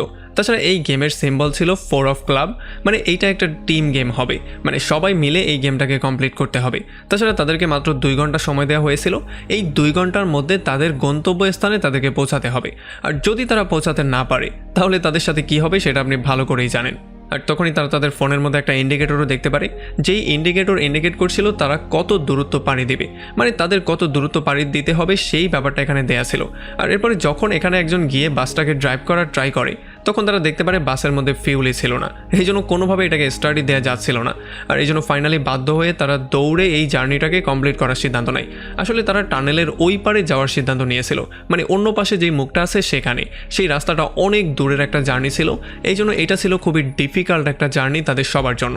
তবে যেই ছেলেটার পায়ের মধ্যে আঘাত পেয়েছিল, মানে যে হাঁটাচলা করতে পারতো না, এখন সে তো এত দূরের জার্নি কোনোভাবেই কমপ্লিট করতে পারবে না। এই জন্য সে তাদের সবাইকে বলে তাকে এখানে রেখে দিয়েই যাতে করে তারা চলে যায়, মানে যেহেতু তার পায়ের মধ্যে সে আঘাত পেয়েছে সো সে চাইলেও আর দৌড়াতে পারবে না। এই জন্য বাধ্য হয়ে তার বন্ধুরা তাকে ছেড়ে দিয়ে চলে যায় আর সে এখানে বসে বসে ওয়েট করা শুরু করে কখন তার মৃত্যু তার কাছে চলে আসবে। তো এরপরে দৌড়াতে দৌড়াতে যখন তারা 6 কিলোমিটারের জার্নি কমপ্লিট করে ফেলে তখনই তাদের সামনে একটা ভয়ঙ্কর ব্ল্যাক প্যান্থর চলে আসে। এটাকে দেখার পরে তারা ভয়ে দৌড়ে পালিয়ে যাওয়ার ট্রাই করে, তবে তাদের একজনকে সেই ব্ল্যাক প্যান্থর ধরে ফেলে। মানে যেই 3 জনকে তারা বাসের মধ্যে পেয়েছিল সেখান থেকে একজনকে ব্ল্যাক প্যান্থর ধরে খাওয়া শুরু করে। আর এই ব্যাপারটা দেখার পরে তারা সবাই প্রচণ্ড ভয় পেয়ে যায়। তবে যখন সেই লোকটাকে ব্ল্যাক প্যান্থর খাচ্ছিল তখন তারা 3 জন সুযোগ বুঝে এখান থেকে পালিয়ে চলে আসে। মানে তারা 3 জন আবারও জার্নিটাকে কন্টিনিউ করা শুরু করে। তবে আরও একটু সামনে যাওয়ার পরে ফাইনালি আরিসো কিছু বাইক পেয়ে যায়, যেগুলো নতুন অবস্থায় কোনো একটা জায়গায় নিয়ে যাওয়া হচ্ছিল। আসলে এই বাইকগুলোর মধ্যে ফিউল তো ছিল, তবে এই বাইকগুলোর মধ্যে ব্যাটারি ছিল না। এই জন্য আরিসো ফাইনালি সিদ্ধান্ত নেয় সে যেই কোনো ওয়েতে এই বাইকগুলোকে সেই বাসের কাছে নিয়ে যাবে, যাতে করে এই বাইকের ফিউলগুলো দিয়ে সে বাসটাকে স্টার্ট করে এই পর্যন্ত নিয়ে আসতে পারে। আর এমনটা করলে যেই লোকটা বাসের মধ্যে বসে আছে, মানে যার পায়ের মধ্যে আঘাত পাওয়া, সেও যেই কোনো ওয়েতে নিজেকে বাঁচিয়ে ফেলতে পারবে। আর যখন আরিসো এগুলো নিয়ে সেই দিকে ব্যাক করছিল তখন অন্যদিকে উসাগি আর অন্য একটা প্লেয়ার দৌড়াতে দৌড়াতে ফাইনালি টানেলের এই মাথায় চলে আসে, মানে টানেলের একেবারে মুখের কাছে চলে আসে। তবে এই টানেলের মুখটা পুরোপুরিভাবে সিল করা ছিল, আর ওই পারে ছিল পানির সমুদ্র। আসলে যখনই গেমটা শেষ হয়ে যাবে তখনই এই পানিগুলো টানেলের মধ্যে ছেড়ে দেওয়া হবে, যেই জন্য এখানে থাকা প্রত্যেকটা প্লেয়ারের মৃত্যু হবে। আর যখনই গেমের সময় শেষের দিকে চলে আসে তখন উসাগি আর সেই লোকটা দেখতে পারে যে আস্তে আস্তে করে নাটবল্টুগুলো খুলে যাচ্ছে আর পানিগুলো মধ্যে আসা শুরু হয়েছে। আর এই জন্য সেই প্লেয়ারটা যে কিনা উসাগির সঙ্গে ছিল তাকে বারবার করে উসাগি সেভ করার ট্রাই করছিল। তবে দৌড়াতে দৌড়াতে একটা সময় তারা দেখতে পারে পানি তাদের খুবই কাছে চলে এসেছে। আর এতক্ষণে আরিসুও সেই বাসটা নিয়ে এই পর্যন্ত চলে এসেছিল, এই জন্য সে হাত বাড়িয়ে দেয় উসাগিকে সেভ করার জন্য, কারণ উসাগি পানির মধ্যে চলেই যাচ্ছিল। তবে একেবারে শেষ মুহূর্তে কোনো রকমে আরিসু তাকে টেনে বাসের মধ্যে নিয়ে আসে, তবে তাদের পুরো বাসটাই পানির মধ্যে তলিয়ে যায়। আর যখন পানি শেষ হয়ে যায় তখন তারা বাসের উপরে উঠে কোনো রকমে নিজেদের সেভ করার ট্রাই করে। আর যখনই তারা বাসের উপরের গোল লেখাটা দেখতে পারে তখন তারা পুরোপুরি শক্ট হয়ে যায়। আসলে আরিসুর এই ব্যাপারটা মনে পড়ে যে যখন তারা বাসের মধ্যে গিয়েছিল তখন তাদের মোবাইলে 0 ডিস্টেন্স শো করছিল। তার মানে তারা প্রথম থেকেই তাদের ডিস্টেন্সেই বসেছিল, মানে তারা তাদের গোলের মধ্যেই ছিল। কিন্তু এতক্ষণ তারা যেগুলো করেছে সেগুলো হচ্ছে বোকামি। কিন্তু ফাইনালি এত কষ্টের পরেও, 2 জন প্লেয়ারকে হারানোর পরেও তারা 3 জন কোনো রকমে এই গেমটাকে উইন করেই ফেলেছে। তো এরপরে পরদিন সকালবেলা আরিসু আর উসাগি একটা ব্রিজের নিচে দাঁড়িয়ে কথাবার্তা বলছিল। আর এখানে আরিসু উসাগিকে একটা বিষ সম্পর্কে বলে, যেই বিষ সম্পর্কে সে সেই ওয়াকি টকের মধ্যে শুনতে পেয়েছিল। সে বলে যে যেই কোনো ওয়েতে আমাদের সেই বিষটাকে খুঁজে বের করতে হবে, আর এই গেমের যেই মাস্টার মাইন্ড তাকে তো আমার অবশ্যই খুঁজে বের করতে হবে, আর যেই কোনো ওয়েতে তাকে মারতে হবে। এখন হতে পারে সেই বিচের মধ্যেই হয়তো সেই মাস্টার মাইন্ড আছে, কারণ নয়তোবা ওয়াকি টকিতে বারবার করে কেন সেই বিচে যাওয়ার কথা বলা হচ্ছিল। আর এখন যেহেতু তাদের কাছে ভিসাও আছে, এই জন্য পরবর্তী কয়েকটা দিন তারা সেই বিষটাকে হন্য হয়ে খোঁজা শুরু করে। তবে অনেক খোঁজাখুঁজি করার পরেও তারা কোনোভাবেই সেই বিষটাকে খুঁজে পাচ্ছিল না। তবে এই ফাঁকে উসাগি আরিসুকে বিভিন্ন রকমের টেকনিক শিখিয়ে দেয়, যেমন কেমন করে শিকার করতে হয়, জঙ্গলে কিভাবে সার্ভাইভ করতে হয়, ইত্যাদি ইত্যাদি। আর আমরা দেখতে পারি এতে করে তাদের দুজনের মধ্যে বন্ধুত্বটা অনেক বেশি গভীর হয়ে গিয়েছিল। তো এরপরে একদিন রাতের বেলায় যখন একটা গেম এরিয়াতে গিয়ে আরিসু আর উসাগি দূর থেকে কিছু প্লেয়ারের উপরে নজরদারি করছিল তখন তারা দেখতে পারে এখানে এমন কিছু প্লেয়ার ছিল যাদের হাতের মধ্যে স্পেশাল টাইপের একটা ঘড়ির মতো ছিল। আসলে এই ঘড়িটা সে দেখতে পেয়েছিল আগুনি নামের সেই প্লেয়ারের হাতে, মানে সেই প্লেয়ার যে কিনা একজন ওয়েল ট্রেনার ছিল, আর সে ঘোড়ার মুখোশ পরা লোকটাকে মারার ট্রাই করেছিল। আসলে সেখানে আগুনি এবং তার যতগুলো চামচা ছিল সবগুলোর হাতে ঠিক একই রকমের ঘড়ি ছিল। আর যখন এখানেও আরিসু এই ঘড়িগুলো দেখতে পারে তখন সেটা ক্লিয়ারলি বুঝতে পারে যে হয়তোবা এই সমস্ত লোকগুলো কোনো একটা গ্রুপের হয়ে কাজ করে, আর তারা গেমের পরে কোনো রকমের জীবিত রয়ে গিয়ে একটা গাড়িতে করে সেখান থেকে কোনো একটা জায়গায় পালিয়ে যায়। এই জন্য তারা দুজনেই গাড়িটাকে ফলো করা শুরু করে, আর দৌড়াতে দৌড়াতে তারা চলে আসে এমন একটা জায়গায় যেখানে তারা সামনে একটা হোটেল দেখতে পারে। এই হোটেলটা দেখার পরে তারা পুরোপুরি শক্ট হয়ে যায়, কারণ তারা দেখতে পারে পুরো শহরের মধ্যে কারেন্ট নেই, কিন্তু এই পুরো হোটেলটার মধ্যে কারেন্ট আছে। এটা দেখার পরে যখন তারা কিছু একটা ডিসকাশন করতে যাচ্ছিল তখনই পেছন থেকে কেউ এসে তাদের উপরে আক্রমণ করে দেয়, আর তাদেরকে বেহুশ করে সেখান থেকে অন্য কোনো জায়গায় নিয়ে যায়। আর যখনই তারা জ্ঞান ফিরে পায় তখন তারা দেখতে পারে তাদেরকে একটা স্পেশাল জায়গায় নিয়ে আসা হয়েছে। এখানে তাদেরকে চেয়ারের সঙ্গে বেঁধে ফেলা হয়েছে, আর তাদের সামনে কিছু লোকজন দাঁড়িয়েছিল। তখনই এখানে স্পেশাল একটা লোক চলে আসে যাকে সবাই হেটার বলে চিনত। আর এখানে হেটার এসে তাদের সবাইকে বলে যে আমি হচ্ছে এখানের কিং, আর তাছাড়া আসল দুনিয়া এবং এই দুনিয়ায় যাতায়াতের যে রাস্তাগুলো সেগুলো হেটার খুবই ভালো করেই চিনত। এরপর আমরা দেখতে পারি দেয়ালে সবগুলো কাঠ ছিল, আর হেটার তাদের সবাইকে বলে যে এখানে যেই সমস্ত মানুষগুলো কাজ করে তারা সবাই হচ্ছে গিয়ে আমার স্পেশাল লোক। তারা গেমে যায়, উইন করে বিভিন্ন কার্ডগুলো এনে আমাকে দেয়, আর তোমাদের মধ্যে যে কেউ যদি এখানে সমস্ত কার্ডগুলো এক জায়গায় করে ফেলতে পারো তাহলে তোমাদের মধ্যে যে কোনো একজন এই দুনিয়া থেকে আসল দুনিয়াতে ব্যাক করতে পারবে। এরপরে হেটার তাদের দুজনকে একটা অফার দেয়। সে বলে যে তোমাদের দুজনকে এখন নতুন করে একটা গেম খেলতে হবে, আর এই গেমের মধ্যে যদি তোমরা উইন করে ফেলো তাহলে তোমাদের যেই কার্ডগুলো তোমরা পাবে সেগুলো এনে আমার কাছে জমা করতে হবে, আর যদি তোমরা জমা না দাও তাহলে তোমরা খুব ভালো করেই জানো তোমাদের সঙ্গে কি করা হবে। আর যেহেতু এখন উসাগি এবং আরিসুর কাছে অন্য কোনো অপশনও ছিল না, এই জন্য বাধ্য হয়েই তারা হেটারের কথায় রাজি হয়ে যায়। আর এবার যখন রাতের বেলায় তারা সবার সাথে মিলে গেম খেলার জন্য চলে যায়, তখন এখানে তারা আগুনিকেও দেখতে পারে আর সাদা চুলওয়ালা সেই ছেলেটাকেও দেখতে পারে, যাদের দেখার পরে তো তারা পুরোপুরি শক্ট হয়ে গিয়েছিল। আসলে এই গেমের মধ্যে তাদেরকে বিশাল বড় বড় 4টা জন্তুকে মারতে হতো, যার মধ্যে বিশাল বড় একটা টাইগার ছিল, একটা ব্ল্যাক প্যান্থর ছিল, আর তাছাড়া একটা ঈগলও ছিল। আমরা দেখতে পারি আগুনি আর তার যে টিম ছিল তাতে সবার কাছেই বিভিন্ন রকমের অস্ত্র ছিল, এই জন্য এই অস্ত্রগুলোর সাহায্যে তারা খুব সহজেই এই টাইগারগুলোকে মেরে ফেলছিল।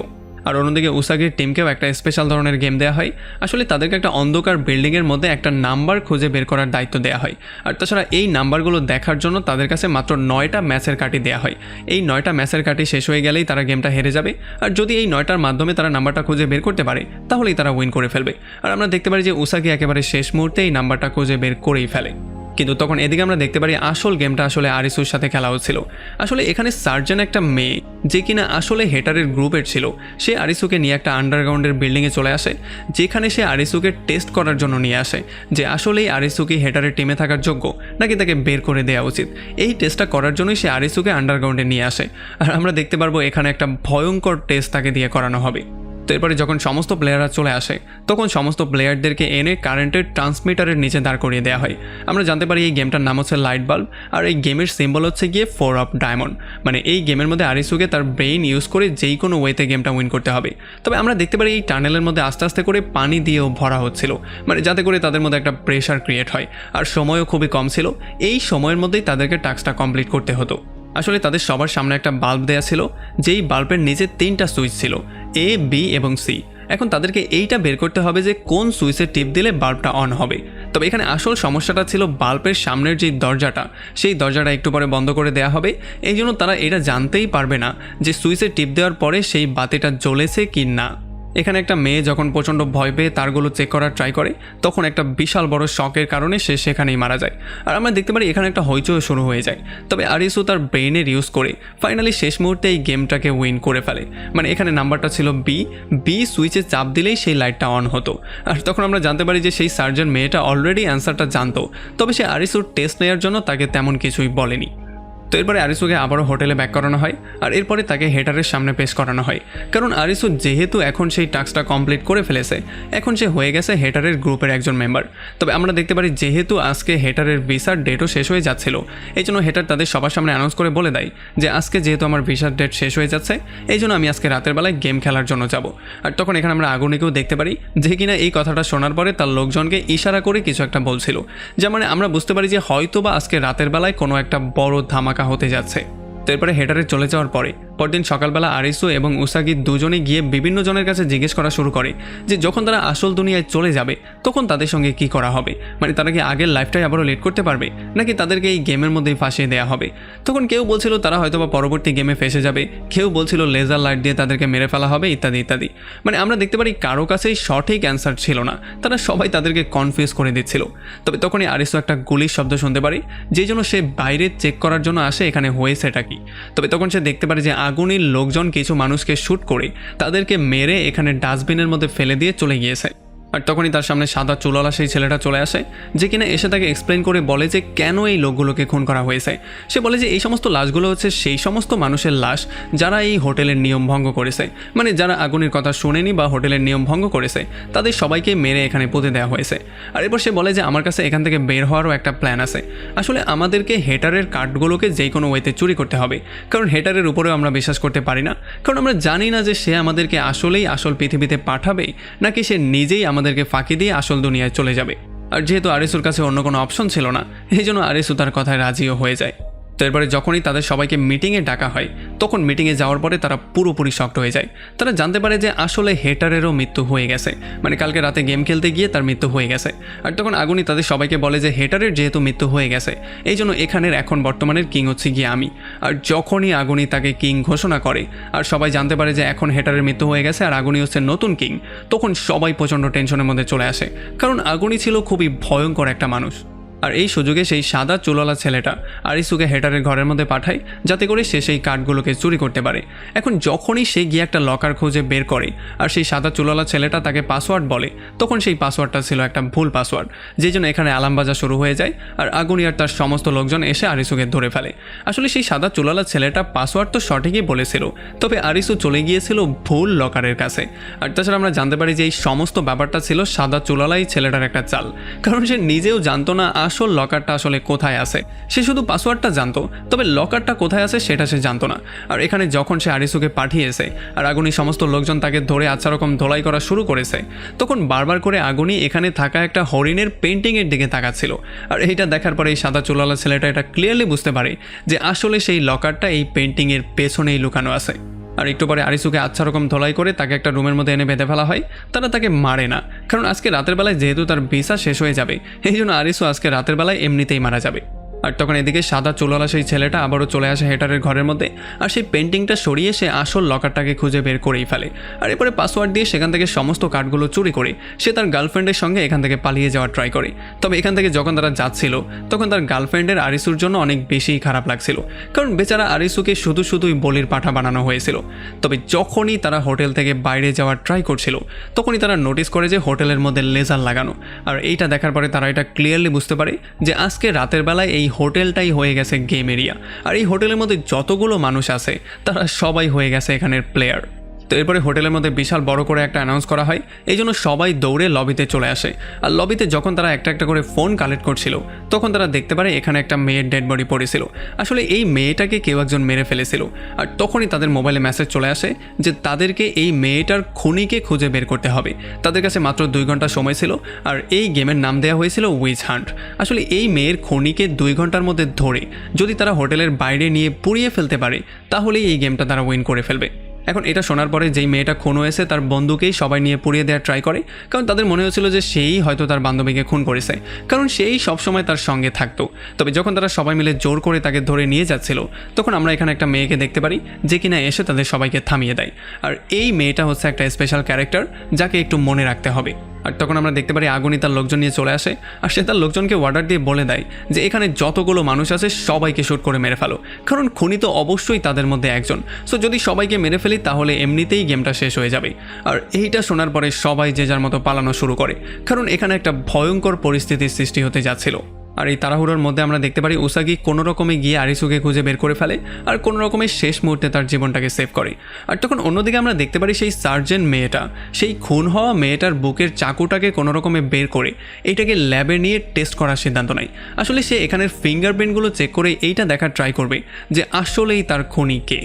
আর তখন ছাদে আমরা দেখতে পারি সাদা চুলওয়ালা সেই ছেলেটা আগুনের একটা স্পেশাল লোকের সঙ্গে মিট করে বলে যে আসলে আমাদের মধ্যে কেউ একজন তো আছে যে কিনা এই গেমের মাস্টার মাইন্ডের সাথে জড়িত, আর আমাদের সমস্ত ইনফরমেশনগুলো সেই লিক করে দিয়েছে। কারণ এই হোটেলটার কথাই ধরো, এই হোটেলটা এতদিন ধরে গেম এরিয়ার বাইরে ছিল, এই জন্য আমরা এখানে খুবই ফুর্তি করে জীবনটাকে পার করছিলাম। তবে এই ব্যাপারটাও কেউ একজন লিক করে দিয়েছে, এই জন্যই আজকে রাতের বেলা এই হোটেলটা গেম এরিয়া হয়ে গেছে। আর এই সমস্ত ব্যাপারগুলো শোনার পরে আগুনের এই লোকটার মাথা প্রচণ্ড গরম হয়ে যায় আর সে তাকে শ্যুট করে মেরেই ফেলার ট্রাই করছিল, কিন্তু একেবারে শেষ মুহূর্তে সাদা চুলওয়ালা লোকটা চালাকি করে তার গায়ে ফ্লেয়ার গান মেরে তাকেই সেখানে পুরোপুরি ঝলসে দেয়। আর এদিকে সেই সার্জেন্ট মেয়েটাও এটা বের করে ফেলে যে আসল খুনি আসলে কে। তবে সেই গিয়ে কাউকে এই ব্যাপারটা বলতে যেত তার আগেই কিছু লোক এসে তাকে ধরে আচ্ছা রকম ধোলাই করে তাকে এখানে বেহুশ করে ফেলে রেখে চলে যায়। আর তখন এদিকে আমরা দেখতে পারি আগুনি এক এক করে সমস্ত লোকজনকে জড়ো করছিল আর তাদের সবাইকে শ্যুট করে মারার একটা প্ল্যানিং করছিল। তবে তখন আরিসু এসে বলে যে আসল খুনি হচ্ছে তুমি। আর তখন আগুনি বলে যে হ্যাঁ, আসল খুনি হচ্ছে আমি সেই মেয়েটাকে খুন করেছি। তবে আসলে এখানে কারো এটা বলার পরেও সাহস হচ্ছিল না যে সে আগুনিকে শ্যুট করে মেরে ফেলে। তবে তখন আরিসু তাকে বলে যে না, তুমি আসলে সেই মেয়েটার খুনি না, তুমি হচ্ছে গিয়ে তোমার বন্ধু হেটারের খুনি। আসলে আগুনি হেটারকে এই জন্য মেরেছিল কারণ এই সমস্ত মানুষদের মধ্যে থাকতে থাকতে তার মাথাটা খারাপ হয়ে গিয়েছিল। এই গেমটার জন্য এখন সে যেই কোনো কিছু করার জন্য ফুলি রেডি ছিল। তবে সে ছিল তার খুবই ভালো একজন বন্ধু যাকে সে কোনো দিনও হারাতে চাইতো না, কিন্তু যেহেতু এই সমস্ত লোকজনের জন্য তাকে বাধ্য হয়েই হেটারকে মারতে হয়েছে, এই জন্য এখন তার মনে হচ্ছে যে এই সমস্ত লোকগুলোই হচ্ছে গিয়ে হেটারের খুনি আর তাদের একটা শাস্তি তো হওয়াই উচিত। আর এই জন্যই সে হোটেলের মধ্যে একটা ভয়ঙ্কর ধ্বংসযজ্ঞ শুরু করেছিল, যাতে করে একে করে সবাইকে মেরে সে তার বন্ধুর মৃত্যুর প্রতিশোধ নিতে পারে। তবে তখন আরিসু তাদের সবাইকে বলে যে আসলে গেম মাস্টার এখনও আমাদের মাইন্ড নিয়ে খেলছে। সে আসলে এটা খুব ভালো করেই জানে যে আমাদেরকে কি করে সে ট্র্যাপে ফেলতে পারবে।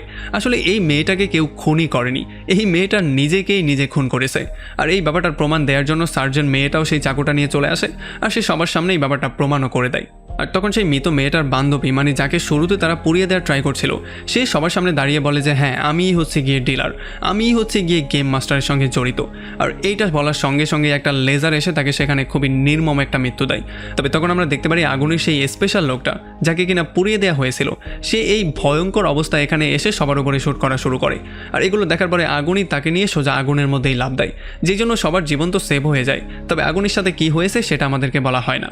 আর এরপরে বাকি সমস্ত লোকজন সেই মেয়েটার লাশ বাইরে বের করে বাইরে এনে জ্বালিয়ে দেয়, যেই জন্য এই গেমটা এখানেই ওভার হয়ে যায়। পুরো হোটেলের মধ্যেও আগুন ধরে গিয়েছিল, এই জন্য বাইরে থেকে দাঁড়িয়ে তারা সবাই তাদের প্রিয় হোটেলটার দিকে তাকিয়েছিল। আর তখনই আমরা দেখতে পারি সাদা চুলওয়ালা সেই ছেলেটা ভয়ঙ্কর ওয়েতে হোটেল থেকে বেরিয়ে আসে। আসলে আমরা তার হাতের 10 অফ হার্টেরও একটা কার্ড দেখতে পারি, যেই কার্ডটা তার বাকি কার্ডগুলোকে পূর্ণতা দিয়েছে। মানে এখন এখান থেকে বের হওয়ার জন্য তার শুধু আর শুধুমাত্র একটা ফেস কার্ডের দরকার। তারপরে পরদিন সকালবেলা উসাগি এবং আরিসু, যেই মেয়েটাকে কালকে পুড়িয়ে দেওয়া হয়েছিল, সেই মেয়েটার মোবাইলের মাধ্যমে তাদের কিছু ভিডিও দেখছিল। এখানে এই মেয়েটা বলে যে তারা হচ্ছে গিয়ে গেম ডিলার, আর তারাই গেমগুলোকে ডিজাইন করে। তারা জানে যে কোন গেম কোথায় শুরু হবে এবং কিভাবে শেষ হবে। তবে তাদেরকে প্রতিনিয়ত প্রেশার দেওয়া হতো গেমগুলোকে আরও বেশি পেঁচানো, আরও বেশি ইন্টারেস্টিং বানানোর জন্য। আর তাছাড়া যদি তারা এটা কোনোদিন কাউকে বলে দেয় যে তারাই হচ্ছে গিয়ে ডিলার, তাহলে তাদেরকে সেখানেই মরতে হবে। এখানে এই ভিডিওর মধ্যে তারা একটা আন্ডারগ্রাউন্ডের টানেলও পেয়ে যায়।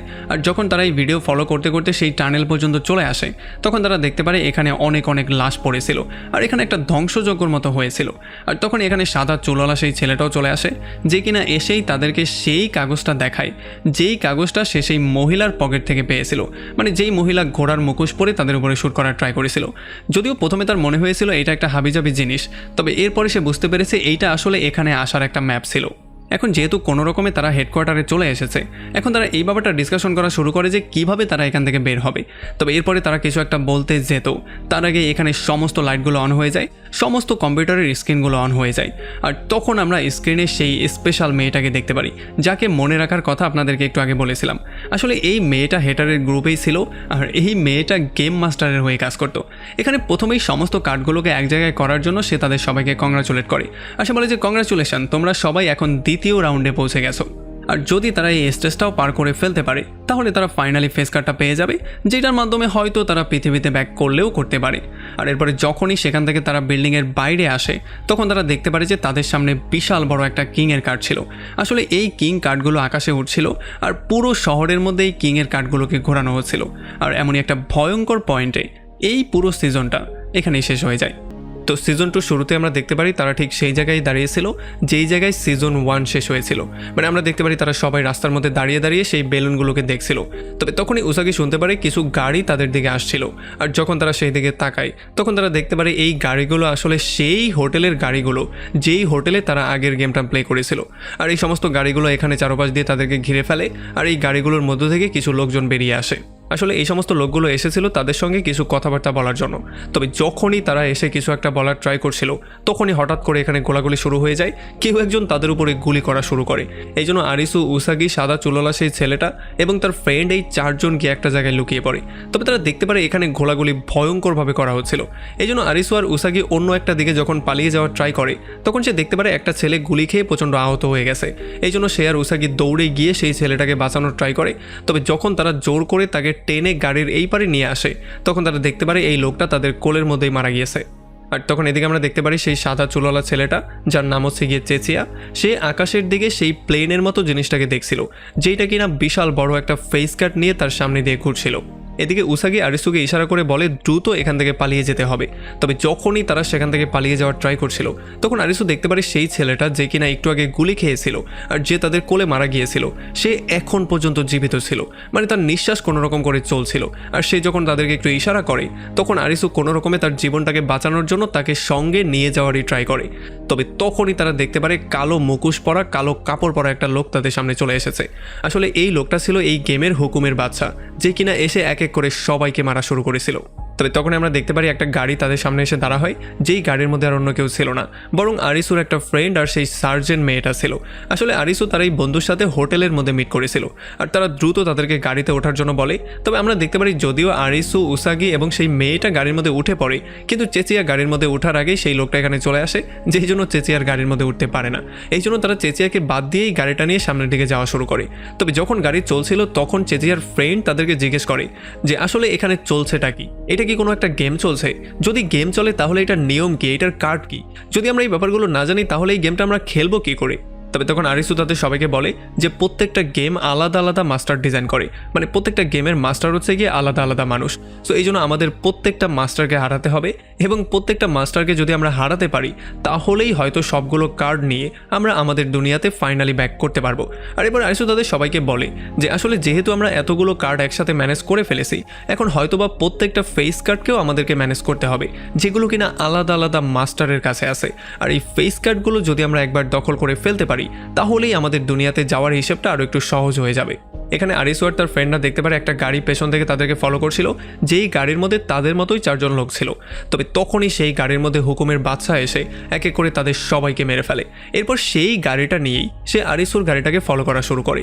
যদিও যখন সেই গাড়িটা আরিসুর গাড়ির কাছে চলে এসেছিল তখন তাদের মনে হয়েছিল হয়তোবা এই গাড়ির মধ্যে সেই 4 জনই আছে, কিন্তু যখনই এই গাড়িটা তাদের পাশে চলে আসে, যেটার মধ্যে হুকুমের বাদশা ছিল, সে এসেই তাদের উপরে পাগলের মতো গুলি করা শুরু করে। এটার জন্য তো তারাও পাগলের মতো হয়ে যায়, কারণ তাদের জীবন এখন সংকটের মধ্যে পড়ে গিয়েছিল। এই জন্য জীবন বাঁচানোর জন্য তারা পাগলের মতো গাড়িটাকে সামনের দিকে নেওয়া শুরু করে, মানে অনেক স্পিডে গাড়িটাকে ড্রাইভ করা শুরু করে। তবে হুকুমের বাদশাও অনেক স্পিডে গাড়িটা ড্রাইভ করছিল, সেই সাথে সে তো বারবার করে তাদের উপরে গুলি করেই যাচ্ছিল। এই জন্য যখন তারা ওভার স্পিডিং করে ফেলে, মানে আরও বেশি জোরে গাড়ি চালানো শুরু করে, তখন একটা পর্যায়ে গিয়ে তাদের এই গাড়িটা অন্য একটা গাড়ির সঙ্গে ধাক্কা লাগে, যেই জন্য তাদের একটা ভয়ঙ্কর অ্যাক্সিডেন্ট হয়ে যায়। এখন যেহেতু তাদের গাড়িটা পুরোপুরি উল্টে গেছে, এই জন্য তারা সবাই গাড়ির মধ্যে চাপা পড়ে গিয়েছিল, কিন্তু কোনো রকমে তারা গাড়ি থেকে যখনই বাইরে বেরিয়ে আসে তখন তারা দেখতে পারে হুকুমের বাদশা তাদের সামনেই দাঁড়িয়েছিল, যে কিনা এক এক করে সবাইকে গুলি করে মারার ট্রাই করছিল। এই জন্য তারা দৌড়ে সেখান থেকে আবারও পালিয়ে যাওয়ার ট্রাই করে। তবে এই গোলাগুলি আর তাড়াহুড়ার মধ্যে সেই সার্জেন্ট মেয়েটা তাদের টিম থেকে আলাদা হয়ে যায়, যে জন্য সে অন্যদিকে দৌড় দেয় আর তারা সবাই অন্যদিকে দৌড় দেয়। আর আমরা একটু পরেই দেখতে পারি আরিসু, উসাগি এবং তাদের 2টা বন্ধু, তারা 4 জন একটা বিল্ডিংয়ের মধ্যে চলে এসেছিল। এখন এখানে তারা 4 জন বসে ক্লিয়ারলি ব্যাপারটা বুঝতে পারে যে হুকুমের বাদশা তাদের থেকে অনেকটা দূরে চলে গিয়েছে, তার মানে তাদের জীবনটা এখন পুরোপুরি সেফ আছে। এই জন্য তারা তাদের প্রয়োজনীয় কিছু জিনিসপত্র আনার ট্রাই করার কথা বলে, কারণ তাদেরকে এখানে থাকতে হলে কিছু জিনিসপত্রেরও তাদের দরকার পড়বে, যেমন খাবার দাবার ইত্যাদি ইত্যাদি। তো এই জন্য আরিসু আর উসাগি চলে আসে একটা খাবারের দোকানে কিছু খাবার দাবার নেওয়ার জন্য, আর তার ওই 2টা ফ্রেন্ড চলে আসে একটা গ্যারেজে একটা গাড়ি নেওয়ার জন্য, যেখানে তারা খুবই সুন্দর একটা গাড়িকে পছন্দও করে ফেলে। আর এদিকে যখন আরিসু আর উসাগি একটা শপের মধ্যে চলে আসে তখন তারা এখান থেকে খাবার দাবারগুলো নেওয়া শুরু করে, আর যে সমস্ত জিনিসগুলো তাদের প্রয়োজনীয় জিনিস সেগুলোকে এক এক করে নেওয়া শুরু করে। তবে যখন আরিসু খাবার দাবার নিচ্ছিল তখন তার পুরনো কিছু স্মৃতির কথা মনে পড়ে যায়। আসলে তার মনে পড়ে যায় যখন সে তার বন্ধুদের সঙ্গে এই শপিং করার জন্য আসতো তখন তারা কি সুন্দর করে মজা করতো। সেই সমস্ত দিনগুলো কত সুখের দিন ছিল, যে এই সমস্ত দিনগুলো তো সে হারিয়েই ফেলেছে, বরং সে তার বন্ধুদেরকেও হারিয়ে ফেলেছে। যদিও এই মৃত্যু খেলার মধ্যে এসে সেই জীবনটা কিছুদিনের জন্য ভুলেও গিয়েছিল, তবে এগুলো দেখার পরে তার আবারও ব্যাপারগুলো মনে পড়ে যায়। আর যখন এখানে উসাগি চলে আসে তখন সে আবারও বাস্তবে ব্যাক করে, আর উসাগি এখানে একটু মজা করার জন্য সে হয়ে যায় সেলসম্যান আর আরিসু হয়ে যায় ক্রেতা। এরপরে তারা 2 জন বেচা কেনা শুরু করে, আর এখানে কেনাকাটা করার সময় তারা অনেক বেশি মজাও করে। এখানে উসাগি তাকে বলে যে আমার ছোটবেলা থেকেই স্বপ্ন ছিল আমি একটা সুপার মার্কেটে সেলসম্যানের জব করব। আর তখন আমরা দেখতে পারি আরিসু তাকে বলে যে আমি আমার আসল দুনিয়াতে আবারও ব্যাক করতে চাই এবং আমার ফ্রেন্ডদের সাথে আরও বেশি মজা করতে চাই। আসলে আমি নুডলস খেতে খেতে বই পড়াটা অনেক বেশি মিস করছিলাম। আর এই সমস্ত ব্যাপারগুলো শোনার পরে, মানে আসল দুনিয়াতে ব্যাক করার কথা শোনার পরে উসাগি একটু বেশি আপসেট হয়ে যায়, আর তার বাবার পুরনো স্মৃতিগুলোকে মনে করা শুরু করে। আর এরপরে উসাগি তাকে বলে যে আমার আগের লাইফটা একেবারেই ভালো ছিল না, আমি এখান থেকে কোনোভাবেই আমার আগের লাইফে ব্যাক করতে চাই না, আমি এখানেই রয়ে যাওয়ার প্ল্যানিং করছি। আর এই সমস্ত ব্যাপারগুলো বলে সে অনেক বেশি আপসেট হয়ে যায়। তবে তখন আমরা দেখতে পারি আরিসু এসে তাকে বলে যে আমি যেই কোনো ওয়েতে তোমাকে সাহায্য করব এবং আমি সব সময় তোমার পাশে থাকবো, তোমার এই সমস্ত ব্যাপারগুলো নিয়ে একেবারেই টেনশন করতে হবে না। আমরা আমাদের দুনিয়াতে ব্যাক করার পরে আমি তোমাকে সম্পূর্ণভাবে সব রকম করে সাহায্য করব। আর এই সমস্ত ব্যাপারগুলো বলার পরে সে তাকে জড়িয়েও ধরে আর সে তাকে একটু সান্ত্বনাও দেওয়ার ট্রাই করে, কিন্তু এতে করে আসলে কোনো লাভই হয় না, কারণ উসাগির মন সে গলাতেই পারে না। উসাগি বারবার করে তাকে এটাই বলছিল যে আমি এখানেই থাকতে চাই, আমি এখান থেকে আমার আগের লাইফে কোনোভাবেই ব্যাক করতে চাই না। আর এরপরে যখন তারা খাবার নিয়ে রাস্তা দিয়ে হাঁটতে হাঁটতে সেই বিল্ডিংয়ের দিকে যাচ্ছিল তখন তারা ফাইনালি তাদের সেই ওই দুইটা বন্ধুকেও পেয়ে যায়, যেই দুইটা বন্ধু গাড়ি আনতে গিয়েছিল। আর এই গাড়িতে করে তারা চারজন ফাইনালি আবারও সেই বিল্ডিংয়ে ব্যাক করে। এখন এই বিল্ডিংয়ে আসার পরে আরিসু চলে আসে ছাদে গিয়ে সে আকাশে সেই বেলুনগুলোর দিকে তাকানো শুরু করে, যেই বেলুনগুলো কার্ডগুলো নিয়ে উঠছিল। আর এগুলো দেখার পরে তার মাথায় কিছু একটা ক্লিক করে, এই জন্য সে নিচে চলে আসে তার ফ্রেন্ডের কাছে। এখানে আরিসু তার বন্ধুদেরকে বলে যে যদি আমরা এই গেম থেকে বাঁচতে চাই তাহলে আমাদেরকে ভিন্ন একটা গেম খেলতে হবে, কারণ এটা আমি খুব ভালো করেই জানি যে এক গেমের মাস্টার অন্য গেমের মধ্যে কোনোভাবেই এন্টারফায়ার করতে পারবে না, মানে এক গেমের মাস্টার অন্য গেমের মধ্যে ঢুকে আমাদের কোনো ক্ষতি করতে পারবে না। এই জন্য আমাদেরকে অন্য একটা গেম খেলতে হবে, এবার সেটা যেই কোনো মূল্যে। এরপর সে তাদেরকে গেম সম্পর্কে বলে আর গেমের প্লেসগুলো খুঁজে বের করার জন্য তার সঙ্গ দেওয়ার জন্য বলে। যদিও আমরা দেখতে পারি উসাগি এখানে একটু বেশি টেনশনের মধ্যে ছিল, তবে অনেকক্ষণ ডিসকাশনের পরে ফাইনালি সেও রাজি হয়ে যায়। আর তারা সবাই মিলে এমন একটা জায়গা খুঁজে বের করে ফেলে যেই জায়গাটাতে কোনো একটা গেম এরিয়া থাকলেও থাকতে পারে, আর তারা সেখানে যাওয়ার সিদ্ধান্ত নিয়ে ফেলে। এখানে আরিসু তার টিমকে চিরির কিং সম্পর্কে বলে, যার মানে যদি তারা এই গেমটা খেলে তাহলে তাদেরকে টিম ওয়ার্ক করতে হবে, আর টিম ওয়ার্ক করে খুব সহজে তারা এই গেমটা উইনও করে ফেলতে পারবে। তো এরপরে ফাইনালি তারা সেই জায়গায় চলে আসে যেই জায়গাটাতে গেম এরিয়া ছিল, মানে যেই জায়গাতে তারা গেমটা শুরু করবে। তবে এখানে আসার সঙ্গে সঙ্গেই তারা কিছু ব্যাসলেট পেয়ে যায়। তবে এই গেমটা খেলার জন্য তাদের 5 জন প্লেয়ারের দরকার ছিল, যার মধ্যে এখানে ছিল মাত্র 4টা ব্যাসলেট। তবে তখনই আমরা দেখতে পারি পেছন থেকে চলে আসে আগুনের সেই লোকটা, যেই লোকটাকে কিনা পুড়িয়ে দেওয়া হয়েছিল। সে বলে যে 5 নম্বর প্লেয়ার হচ্ছে গিয়ে আমি, আর তার হাতেই 5 নম্বর ব্যাসলেটটা ছিল। সে বলে যে তোমাদেরকে যেই কোনো ওয়েতে গেম খেলতে হলে আমার সঙ্গেই খেলতে হবে, কারণ এই গেমটা আমি আরও কয়েকবার খেলেছি, আমি এই গেমের এক্স প্লেয়ার, সো আমি খুব ভালো করেই জানি এই গেমটা কী করে উইন করতে হয়। তবে আমরা দেখতে পারি কেউই তার সঙ্গে গেমটা খেলার জন্য রাজি হচ্ছিল না, কারণ তাকে কেউ বিশ্বাসই করতে পারছিল না। সে এর আগেও কয়েকবার সবাইকে ধোঁকা দিয়ে সবাইকে মেরে ফেলার ট্রাই করেছিল। তবে তখন আমরা দেখতে পারি উসাগি একটা ব্রেসলেট নিয়ে তার হাতের মধ্যে পরে ফেলে, আর এরপর সে তাদের সবাইকে বলে যে আসলে এই গেমটা খেলা ছাড়া আমাদের কাছে অন্য কোনো ওয়েও নেই। যদি আমরা এই গেমটা না খেলি আর এখানে দাঁড়িয়ে থাকি তাহলে একটা সময় সেই হুকুমের বাচ্চা এসে আমাদেরকে শ্যুট করে মেরে ফেলবে। সো আমাদেরকে এই গেমের মধ্যে যেই কোনো ওয়েতে পার্টিসিপেট করতে হবে, আর নয়তো আমাদেরকে মরতে হবে। সো আমাদের কাছে চিন্তা করার আর তেমন কোনো সুযোগও নেই। আর এগুলো শোনার পরে সবাই রাজি হয়ে যায়, আর এক এক করে সবাই ব্রেসলেটগুলো পরে এই গেমের প্লেয়ার হয়ে সোজা মধ্যে চলে আসে গেমটা খেলার জন্য। তো এরপরে মধ্যে যাওয়ার পরে তারা আরও একটা কিংয়ের টিমকে পেয়ে যায়, যেখানে যেই লিডার ছিল সেই লিডার কাপড় চোপড় ছাড়া ছিল, মানে পুরোপুরি উলঙ্গ ছিল। আসলে সে এটা এই জন্য করেছিল কারণ সে বলছিল যে যখন আমরা দুনিয়াতে এসেছিলাম তখন আমাদের কাপড় ছিল না, তাহলে আমাদেরকে কাপড় কেনই বা ফাও পরতে হবে, এই জন্যই আমি সবসময় কাপড় ছাড়াই থাকি। এরপরে ক্যাপ্টেন আরিসুকে তার সমস্ত প্লেয়ারদের সঙ্গে মিট করিয়ে দেয়। তবে এরপরে আরিসু তাদেরকে জিজ্ঞেস করে যে আসলে তোমরা কারা, তোমরা এখানে এসেছো কিভাবে, আর কেনই বা এগুলো করছো।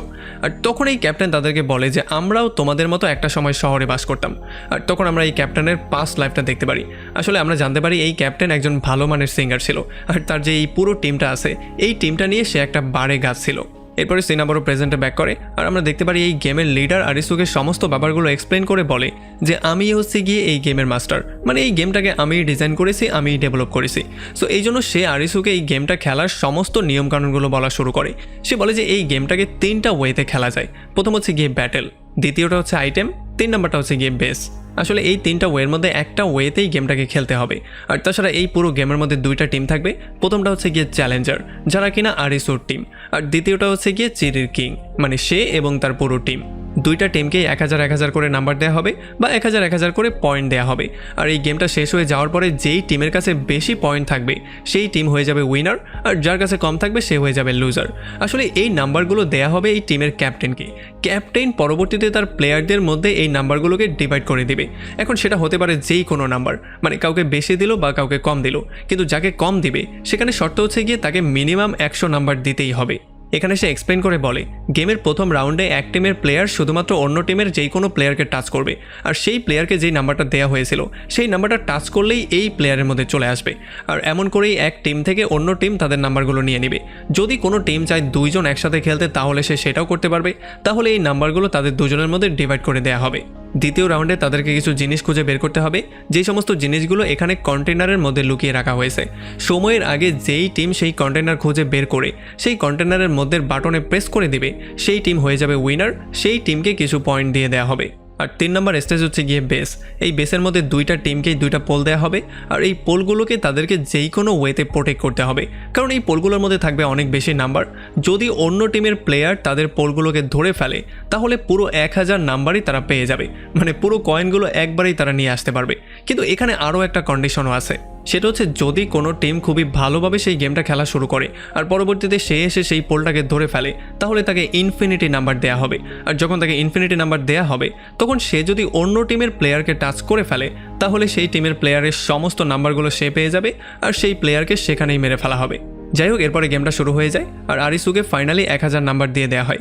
আর যেহেতু আরিসু হচ্ছে গিয়ে তাদের টিম লিডার, এই জন্য আরিসু সবার মধ্যে কিছু কিছু নাম্বার ডিভাইড করে দেয়, কাউকে একটু বেশি দেয়, কাউকে একটু কম দেয়।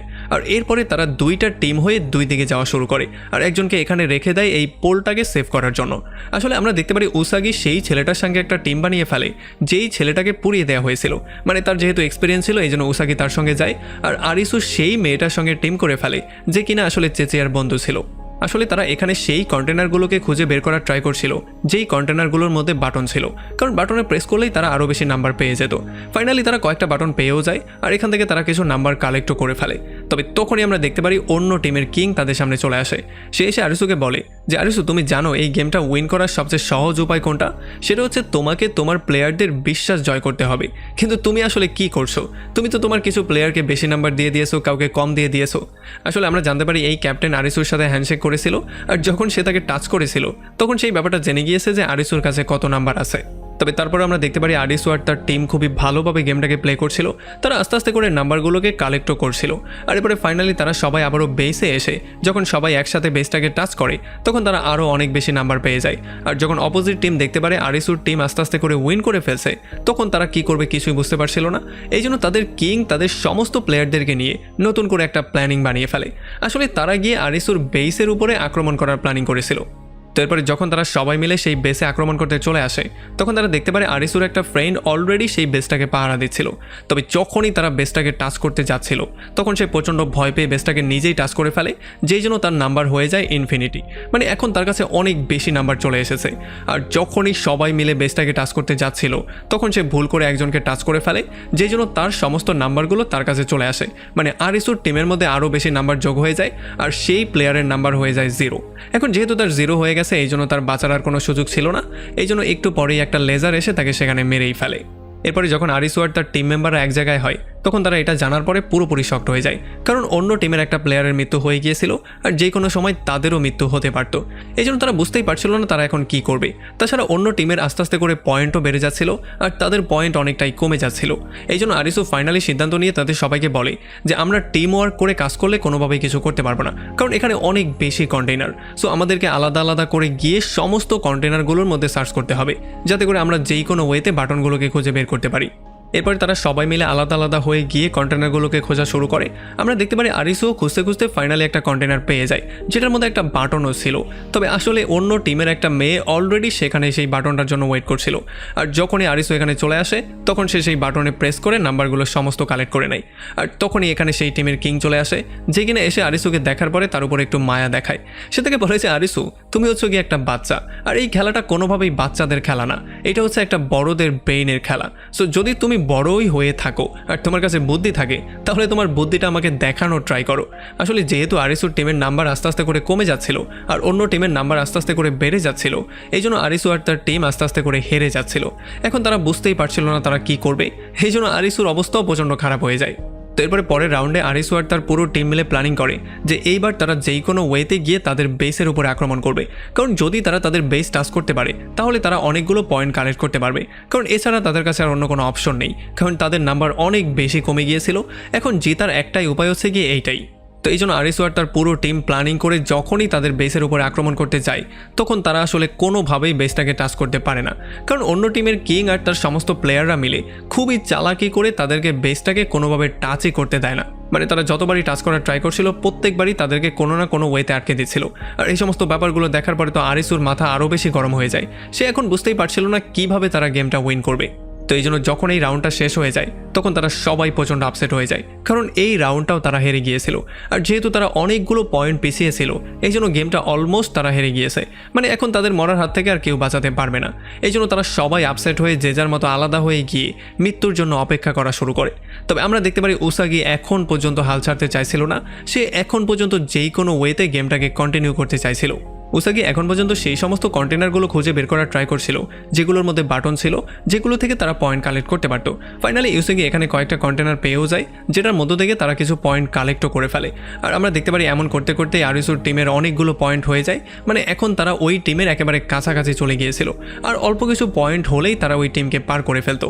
তবে যখনই উসাগি একটা কন্টেনার থেকে বাইরে আসে তখন আমরা দেখতে পারি সেই পুড়ে যাওয়া ছেলেটাকে। আসলে এই ছেলেটার কোনো একটা সমস্যা হয়েছিল, যেই জন্য সে রক্ত বমি করা শুরু করে দিয়েছিল। তবে একটু পরে সে এসে উসাগিকে পেটানো শুরু করে আর তাকে বেউস করে দেওয়ার ট্রাই করে।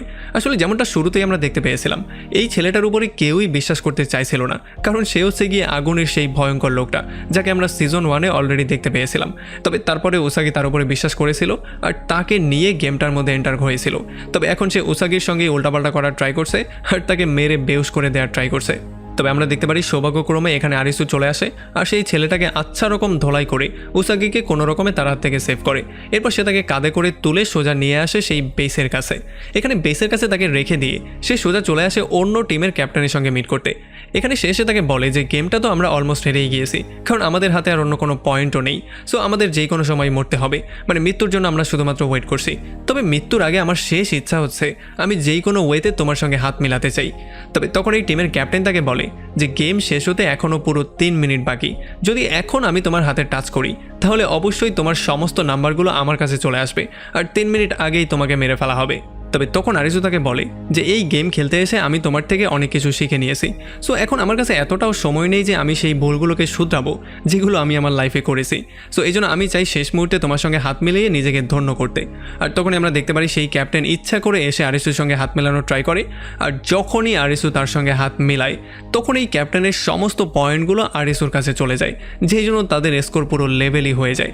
আর এটা দেখার পরে এই ক্যাপ্টেনও পুরোপুরি শক্ট হয়ে গিয়েছিল, কারণ সেও বুঝতে পারলো না যে আরিসুর কাছে কী করে নাম্বারগুলো চলে গেল। আসলে এখানে হয়েছিল এটা, যখন আরিসু তার সেই বন্ধুর কাছে গিয়েছিল যেই বন্ধুকে সে বেস পাহারা দেওয়ার দায়িত্ব দিয়েছিল, তখন সে গিয়ে দেখতে পেয়েছিল তার সেই বন্ধু হাতটাকে কেটে ফেলার ট্রাই করছে, মানে সেই ব্রেসলেটটাকে খুলে ফেলার ট্রাই করছে, কারণ সে কোনোভাবে এই গেমটা আর কন্টিনিউ করতে চাইছিল না, কারণ সে কোনোভাবে মরতে চাইছিল না। এই জন্য সে কোনো রকমে তার ব্রেসলেটটাকে হাত থেকে খুলেই ফেলে। আর এরপর সে আরিসুকে এই ব্রেসলেটটা দিয়ে বলে যে আমার কাছে একটা নতুন প্ল্যান আছে। আর যখনই সে তাকে ব্রেসলেটটা দেয় তখন আরিসুর পয়েন্ট ডাবল হয়ে যায়। আর এই জন্যই যখন সে গিয়ে কিংয়ের সঙ্গে হাত মিলিয়েছিল, যেহেতু কিংয়ের পয়েন্টের চেয়ে আরিসুর পয়েন্ট এখন বেশি ছিল, এই জন্য কিংয়ের সমস্ত পয়েন্টগুলো আরিসুর কাছে চলে এসেছিল। আর এই সমস্ত ব্যাপারগুলো শোনার পরে ক্যাপ্টেনও পুরোপুরি শক্ট হয়ে গিয়েছিল। তবে মৃত্যুকে সে একেবারেই ভয় করছিল না, আর এই ভুলটার জন্য সে একেবারে পস্তাচ্ছিল না, কারণ সে তার লাইফটাকে যতটা এনজয় করার দরকার ততটা করে ফেলেছিল। সেও অনেকগুলো গেম অর্গানাইজ করেছিল, অনেকগুলো গেম উইন করেছিল, এমন করতে করতেই সে এই পর্যন্ত এসে পৌঁছেছিল। তবে এখন আমরা দেখতে পারি আরিসু কোনোভাবেই চায় না এই লোকটা মারা যাক। তবে যেহেতু এই গেমের নিয়ম হচ্ছে গিয়ে নিয়ম, এই জন্য এখন তাদেরকে তো মরতেই হবে।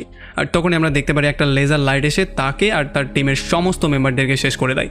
আর এটা দেখার পরে তো আরিসুর অবস্থা অনেক খারাপ হয়ে যায়, কারণ সে এই লোকটার ফ্যান হয়ে গিয়েছিল আর সে তাকে একজন ফ্রেন্ডও ভাবা শুরু করে দিয়েছিল। আর এরপরে যখন আরিসু সেই বন্ধুর কাছে যায় যেই বন্ধু তার হাতটা কেটে ব্রেসলেটটা আরিসুকে দিয়েছিল যাতে করে আরিসু সেই পয়েন্টগুলোকে কালেক্ট করতে পারে, তখন সে দেখতে পারে এই বন্ধুর হাত দিয়ে অনেক বেশি রক্তক্ষরণের জন্য তারও সেখানে মৃত্যু হয়ে যায়। আর এই সমস্ত ব্যাপারগুলো দেখার পরে তারা সবাই প্রচণ্ড আপসেট হয়ে যায়, কারণ যদিও সে তার জীবনটাকে স্যাক্রিফাইস করে দিয়েছে, তবে সে তার সমস্ত বন্ধুর লাইফগুলোকে সেভ করে দিয়েছে। এই জন্য তারা সবাই তাকে দাফন করে আর তার ক্যাপটা তার মাথার উপরে দিয়ে তাকে শ্রদ্ধা জানানোর ট্রাই করে। তো এরপরে সিন শিফট হয়ে চলে আসে অন্য একটা জায়গায়। আমরা দেখতে পারি এখানেও একটা গেম খেলা হচ্ছিল। আসলে এটা ছিল একটা জেলের এরিয়া, যেটার মধ্যে কিছু মানুষ একটা গেম খেলছিল। এখানে তাদেরকে গলার মধ্যে পড়ার জন্য একটা ব্রেসলেটের মতো দেওয়া হয়, আর এই গলার পেছনে একটা লাইটের মতো জিনিস ছিল, যেখানে কিছু সিম্বল ছিল, মানে 4টা সিম্বল, চিরি, হুকুম, হার্ট আর ডায়মন্ড। তবে এই গেমের মধ্যে সবচেয়ে ইন্টারেস্টিং যে ব্যাপারটা ছিল সেটা হচ্ছে তারা নিজেরাই দেখতে পারবে না তাদের পেছনে কি নাম্বার আছে, শুধুমাত্র অন্যরাই দেখে বলতে পারবে তাদের পেছনে কি নাম্বার আছে। আর এই গেমের নিয়মটা খুবই সিম্পল ছিল। আসলে এখানে তাদের সবার মধ্যে একজন লাভের গোলাম আছে, যদি তারা সবাই তাকে খুঁজে বের করে মেরে ফেলতে পারে তাহলেই তারা সবাই জীবিত রয়ে যাবে, আর নয়তো একে করে তাদের সবাইকে মরতে হবে। এরপরে গেমটাকে শুরু করে দেওয়া হয় আর তাদের সবাইকে 1 ঘন্টা সময় দেওয়া হয়। আসলে এখানে গেমের নিয়ম ছিল যে তাদেরকে একটা সেলের মধ্যে বন্দি করা হবে আর তাদের সবার গলার পেছনে কোন সিম্বলটা আছে সেটা তাদেরকে বলতে হবে। যদি তারা সঠিক বলে তাহলে তারা জীবিত রয়ে যাবে, আর যদি তারা ভুল বলে তাহলে তাদের গলার সেই ব্যান্ডটা ব্লাস্ট করবে, যেই জন্য তাদের সেখানেই মৃত্যু হয়ে যাবে। তো এই জন্য আমরা দেখতে পারি এখানে সমস্ত প্লেয়াররা যার যার টিম বানিয়ে ফেলে আর একে অন্যকে সাহায্য করা শুরু করে, কারণ যেহেতু তারা এই গেমের সিম্বলটাকে দেখতে পারছিল না, এই জন্য তাদেরকে অন্যজন সাহায্য করে বলে দিচ্ছিল যে তাদের গলায় কী সিম্বল আছে। আর তাছাড়া আমরা দেখতে পারি এখানে সাদা চুলালা সেই ছেলেটাকেও, যার নাম হচ্ছে গিয়ে চিচিয়া। আসলে চিচিয়াও এখানে একটা ফ্রেন্ড বানিয়ে নিয়েছিল, আর তারা দুজনেই একে অন্যের সিম্বলগুলোকে দেখে অন্যজনকে বলে দিত, কারণ প্রত্যেকটা রাউন্ডের পরে তাদের পেছনের সমস্ত সিম্বলগুলো চেঞ্জ হয়ে যেত।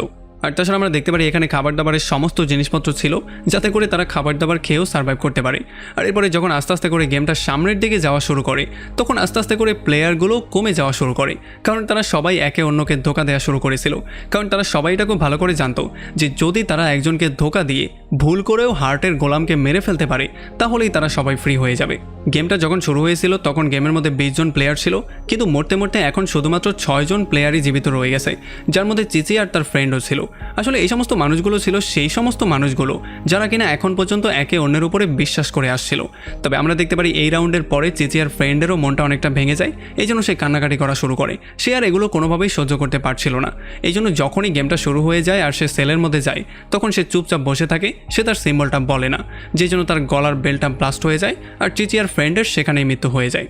এখন যেহেতু চিচি আর ফ্রেন্ডের মৃত্যু হয়ে গেছে, এই জন্য চিচি এখানে পুরোপুরি একা হয়ে গেছে, আর সে চাইলেও কারো কাছে সাহায্য চাইতে পারছিল না, কারণ সে এখানের কাউকেই বিশ্বাস করতে পারছিল না।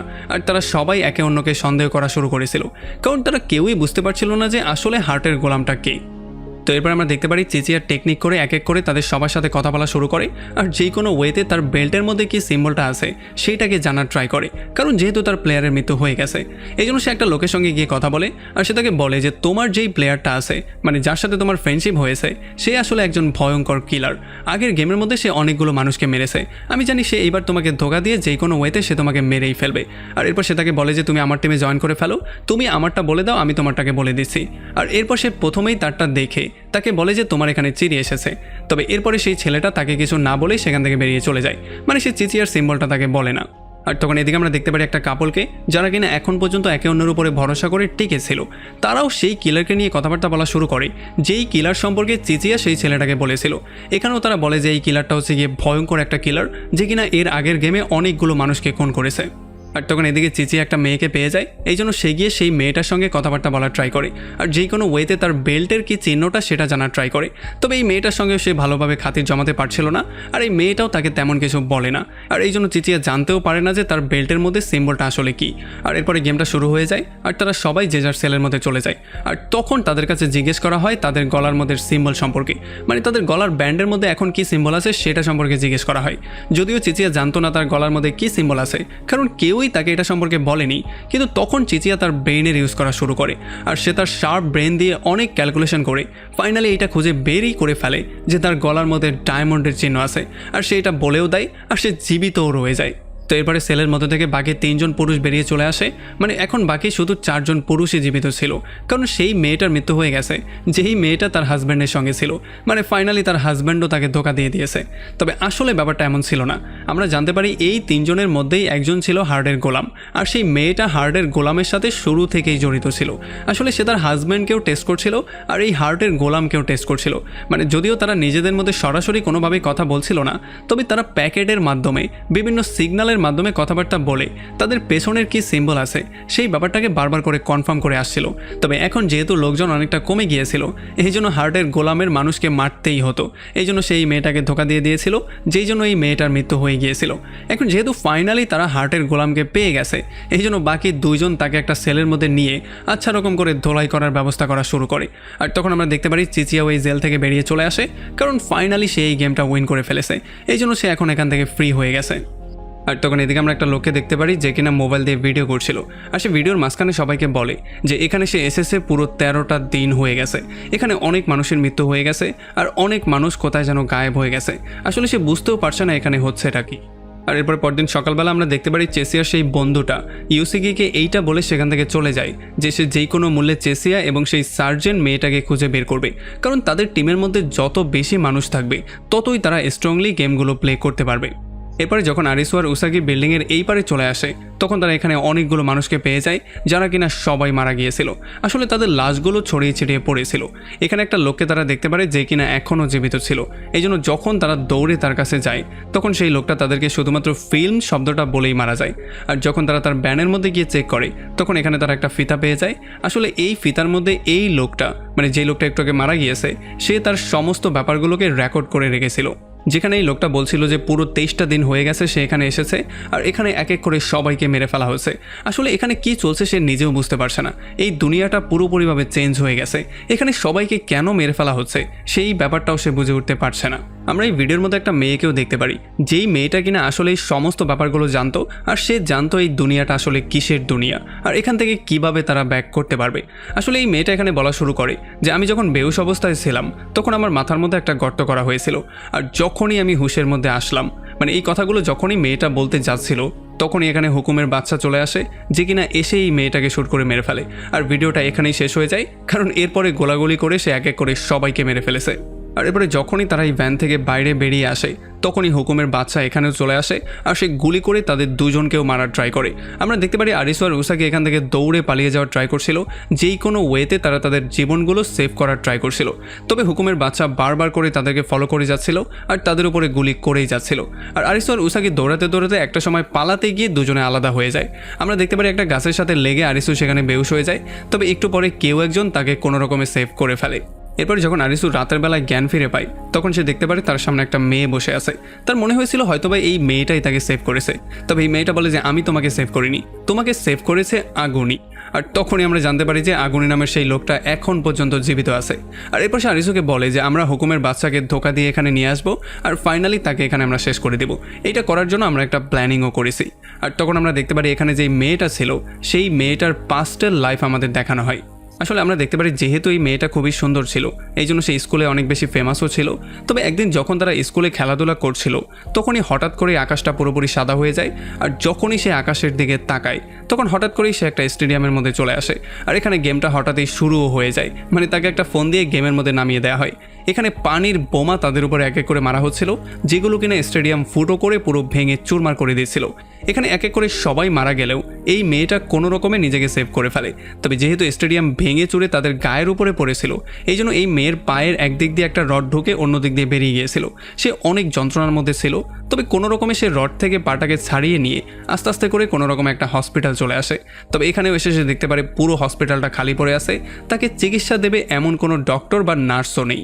তবে তখন এখানে একটা ডক্টর চলে আসে আর এই ডক্টর এসে তাকে বলে যে তোমার পায়ের যেই অবস্থা যদি তোমার পা কেটে ফেলা না হয় তাহলে তুমি কোনোভাবেই বাঁচতে পারবে না, কারণ তোমার পায়ে কিছুক্ষণ পরেই পছন্দ ধরবে। তবে আমরা দেখতে পারি ডাক্তার তার চিকিৎসাও করতে চাচ্ছিল না, কারণ ডাক্তার তার কিছু খায়েশ তাকে দিয়ে মেটাতে চাচ্ছিল। আর যেহেতু এই মেয়েটাও যেই কোনো ওয়েতে বাঁচতে চাইছিল এই জন্য সেই ডাক্তারের সমস্ত খায়েশ পূরণ করার জন্য রাজি হয়ে যায়। আর এখান থেকেই সিনটা সোজা আবারও প্রেজেন্টে ব্যাক করে আর আমরা দেখতে পারি যে এই মেয়েটাই সমস্ত গল্পটা আসলে আরিসুকে বলছিল। আর এদিকে আমরা দেখতে পারি উসাগিকে যে কিনা জঙ্গলের মধ্যে হারিয়ে গিয়েছিল। আর যখন সে হাঁটতে হাঁটতে জঙ্গলের আরও মধ্যে চলে আসে তখন এখানে সে একটা ঘর দেখতে পারে। এই জন্য সে ঘরের মধ্যে দৌড়ে চলে যায় যাতে করে খাবারের কিছু সে পেয়ে যায়। তবে এখানে অনেক খোঁজাখুঁজি করার পরেও সে খাবার দাবারের তেমন কোনো জিনিস পায় না।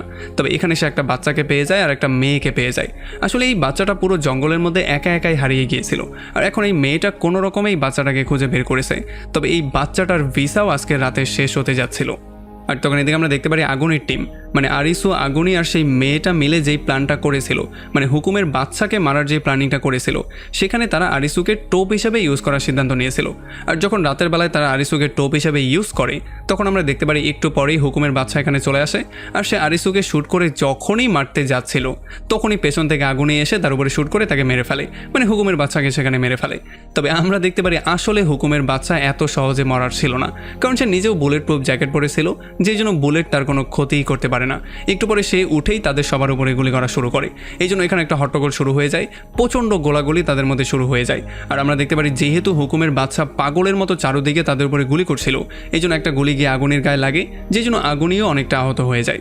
আর যখন আরিসু বুঝতে পারে যে এখন তারা কোনোভাবেই হুকুমের বাচ্চাকে মারতে পারবে না তখন তারা যে যার মতো করে পালিয়ে যাওয়ার ট্রাই করে। আর আরিসু নিজের জীবনটাকে সেভ করার জন্য পানির মধ্যে লাফ দেয় আর আগুনিকে সেই মেয়েটা সেভ করে ফেলে যেই মেয়েটা তার সঙ্গ দিয়েছিল। এরপরে পরদিন সকালবেলা যখন আরিসু পানি থেকে উপরে আসে তখন তার প্রচণ্ড ক্ষুধা পেয়েছিল, এই জন্য সে পুরো শহরের মধ্যে তদন্ত করা শুরু করে। সে যেই কোনো ওয়েতে খাবার খুঁজে বের করার ট্রাই করছিল, তবে অনেক খোঁজাখুঁজি করার পরেও সে কোনো খাবার দাবার পাচ্ছিলই না। কিন্তু ফাইনালি সে একটা লাশ পেয়ে যায় যেটা কিনা গাড়ির মধ্যে পচছিল, আর এখানে কিছু খাবার দাবারও ছিল যেগুলোতেও কিনা পচন ধরেছিল। তবে যেহেতু এখন সে প্রচণ্ড ক্ষুধার্ত, এই জন্য বাধ্য হয়ে এগুলোই তাকে খেতে হয়। সে দেখতে পারে পুরো শহরের মধ্যে একটা ভয়ঙ্কর পরিস্থিতি হয়ে গেছে। শহরটা পুরোপুরি ডিস্ট্রয় করে দেওয়া হয়েছে, প্রত্যেকটা জায়গায় গেম এরিয়া বানিয়ে দেওয়া হয়েছে, আর প্রত্যেকটা প্লেয়ার সেই গেমগুলোতে পার্টিসিপেট করছে। আর এই সমস্ত প্লেয়ারগুলোকে দেখে তাদের মনে হচ্ছিল যে গেম খেলতে খেলতে এখানে তাদের কয়েক বছর পার হয়ে গেছে, মানে এই জীবনটায় তারা পুরোপুরি অভ্যস্ত হয়ে গেছে। আর তখন এদিকে আমরা দেখতে পারি উসাগি একটা গেমের মধ্যে সেই ছোট ছেলেটাকে নিয়ে আসে, যেই ছোট ছেলেটাকে সে ঘরের মধ্যে পেয়েছিল। আসলে যেহেতু আজকে রাতেই তার ভিসা এক্সপায়ার হতে যাচ্ছে, এই জন্য সে তাকে এই ফিজিক্যাল গেমটার মধ্যে নিয়ে আসে। আর এখানে কোইন্সিডেন্টলি আরিসুও চলে আসে, আর যখনই সে উসাগিকে দেখতে পারে তখন সে তাকে জড়িয়ে ধরে বলে যে আমি তো এটা জানতাম যে তোমাকে আমি এখানে পাবো, কারণ এটা হচ্ছে কি একটা ফিজিক্যাল অ্যাক্টিভিটির গেম, আর তোমার তো ফিজিক্যাল অ্যাক্টিভিটি করতে অনেক বেশি ভালো লাগে। তো এর একটু পরে ফাইনালি গেমটা শুরু করে দেওয়া হয়, আর তাদের সবাইকে সমস্ত ব্যাপারগুলো বুঝিয়ে বলা হয়, মানে গেমের নিয়মকানুনগুলো তাদের সবাইকে বুঝিয়ে দেওয়া হয়। আমরা দেখতে পারি এখানে একটা মেয়ে ছিল, সে ছিল কুইন, আর এই কুইনের সঙ্গে আরও 3 জন পার্টনার ছিল, মানে তারা 4 জন ছিল এক টিমে। আর অন্যদিকে আরিসু, উসাগি আর তাদের সঙ্গে আরও 16 জন প্লেয়ার ছিল। তারা 2টা গ্রুপ হয়ে এই গেমটা খেলার সিদ্ধান্ত নিয়েছিল, যেখানে কুইনের গ্রুপের কালার ছিল লাল আর তাদের গ্রুপের কালার ছিল নীল। আসলে কুইনের টিমে যেই 3 জন প্লেয়ার ছিল তাদের পেছনে একটা বেল্টের মতো লাগানো ছিল যেখানে লাল চিহ্ন ছিল, কারণ তাদের টিমের কালার হচ্ছে গিয়ে লাল। আর এই গেমের নিয়ম ছিল যারা সময়ের আগে সবচেয়ে বেশি প্লেয়ার বানাতে পারবে তারা এই গেমটা উইন করে ফেলবে। আর প্লেয়ারদেরকে এক টিম থেকে অন্য টিমে কনভার্ট করার জন্য তাদের পেছনে যেই বেল্টের মতো জিনিসটা দেওয়া হয়েছে সেখানে প্রেস করতে হবে, তাহলেই সেটা নীল থেকে লাল হয়ে যাবে, আবার লাল থেকে নীলও হয়ে যাবে। তো এরপরে ফাইনালি গেমটা শুরু করে দেওয়া হয়, আর গেমের শুরুতে আমরা দেখতে পারি কুইনের টিম খুবই ভালো পারফর্ম করা শুরু করে। তাছাড়া অন্য প্লেয়ারদেরকে তাদের টিমে আনার জন্য কুইনের প্লেয়াররা অন্য প্লেয়ারদেরকে বলা শুরু করে যে দেখো, যদি তোমরা জীবিত থাকতে চাও তাহলে চুপচাপ কুইনের টিমের মধ্যে চলে আসো, কারণ আমরাও এমনটা করেছিলাম, আর এই জন্যই দেখছো না এখন আমরা জীবিত আছি। যদি তোমরা ওই টিমে থাকো তাহলে সময়ের পরে তোমাদের মৃত্যু হয়ে যাবে, কারণ যেমনটা তোমরা দেখতেই পাচ্ছ সময়ের পরে আমাদের টিমেই প্লেয়ার বেশি থাকবে। আর এমন করে করেই তারা অনেকগুলো প্লেয়ারকে তাদের টিমের মধ্যে নিয়ে আসে। গেমের প্রথম রাউন্ডের পরেই আমরা দেখতে পারি কুইনের টিমের মধ্যে পুরো 17টা লোক চলে গিয়েছিল, আর এখন আরিসুর টিমের মধ্যে শুধুমাত্র 3টা প্লেয়ারই ছিল, যেখানে আরিসু, উসাগি আর সেই ছোট্ট ছেলেটা ছিল। এরপরে কুইন তাদের সবাইকে বুঝিয়ে বলে যে আমার এখন টিমের মধ্যে ওই ছেলেটাকে দরকার, মানে আরিসু নামের সেই ছেলেটাকে, কারণ তাকে দেখতে কিছুটা আমার মতো লাগে, মানে আমি তাকে ফিল করতে পারি, এই জন্য আমি তাকে আমার টিমের মধ্যে যেই কোনো ওয়েতে চাই। আর তোমাদের সবার কাজ হচ্ছে গিয়ে তাকে যেই কোনো ওয়েতে আমার টিমের মধ্যে নিয়ে আসা। এই জন্য একটু পরেই আরিসুকে তাদের টিমে নেওয়ার জন্য কুইনের টিমের সমস্ত প্লেয়াররা লেগে পড়ে, আর আমরা দেখতে পারি কুইন আর উসাগির মধ্যে একটা ভয়ঙ্কর মারামারির মতো হয়ে যায়। আসলে যেহেতু উসাগি কোনোভাবেই আরিসুকে হারাতে চাইছিল না, এই জন্য তাদের মধ্যে একটা ভয়ঙ্কর মারামারি হয়। তবে কুইন উসাগিকে আচ্ছা রকম ধোলাই করে, তবে তারপরেও উসাগি কোনোভাবেই হাল ছাড়তে চাইছিল না। সেই কিছু প্লেয়ারকে তার টিমে এনে তাদের সবাইকে বুঝিয়ে বলার ট্রাই করে যে দেখো, তোমরা ছাড়া কোনোভাবেই এই গেমটা আমরা উইন করতে পারবো না, তোমাদের যেই কোনো ওয়েতে আমাদের টিমে জয়েন করা উচিত, কারণ যদি তোমরা সমস্ত গেমগুলো উইন করে ফেলতে পারো তাহলে তোমরা সবাইও একটা সময় তোমাদের দুনিয়াতে ব্যাক করতে পারবে। আর যদি এমনটা না হয় তাহলে এখানেই তোমাদের আটকা পড়ে থাকতে হবে, আর একটা সময় হয়তো বা কোনো গেমের মধ্যে তোমাদেরকে এমন করেই মরতে হবে। আর এই সমস্ত কথাগুলো শোনার পরে আমরা দেখতে পারি কিছু প্লেয়ার তার সঙ্গ দেওয়ার সিদ্ধান্ত নেয়। এই জন্য তারা সবাই মিলে আবারও তাদের টিমটাকে বড় করা শুরু করে। তারা বিভিন্ন প্লেয়ারদের পিঠের মধ্যে চাপ দিয়ে দিয়ে তাদেরকে নিজেদের টিমে আনা শুরু করে, যেই জন্য আরিসুর টিমের মধ্যে আস্তে আস্তে করে প্লেয়ার বাড়া শুরু করে। আর যখন এই পুরো সময়টা শেষ হয়ে যায়, মানে গেমের পুরো সময়টা শেষ হয়ে যায়, তখন আমরা দেখতে পারি কুইনের টিমের মধ্যে শুধুমাত্র কুইন একাই ছিল। আর এখন যেহেতু কুইনের মৃত্যু হয়ে যাবে, এই জন্য মৃত্যু ঠিক আগে আরিসু তাকে জিজ্ঞেস করে যে যদি আমরা সমস্ত গেমগুলো উইন করে ফেলি তাহলে কি আমরা আমাদের দুনিয়াতে ব্যাক করতে পারবো? তবে তখন কুইন তাকে অ্যান্সার দিয়ে বলে যে সেটা তো তুমি তখনই জানতে পারবে যখন তুমি সমস্ত গেমগুলো উইন করে ফেলবে। এটা বলেই সে ছাদ থেকে নিচে লাফ দেয়, আর তখনই একটা লেজার এসে কুইনকে সেখানেই মেরে ফেলে।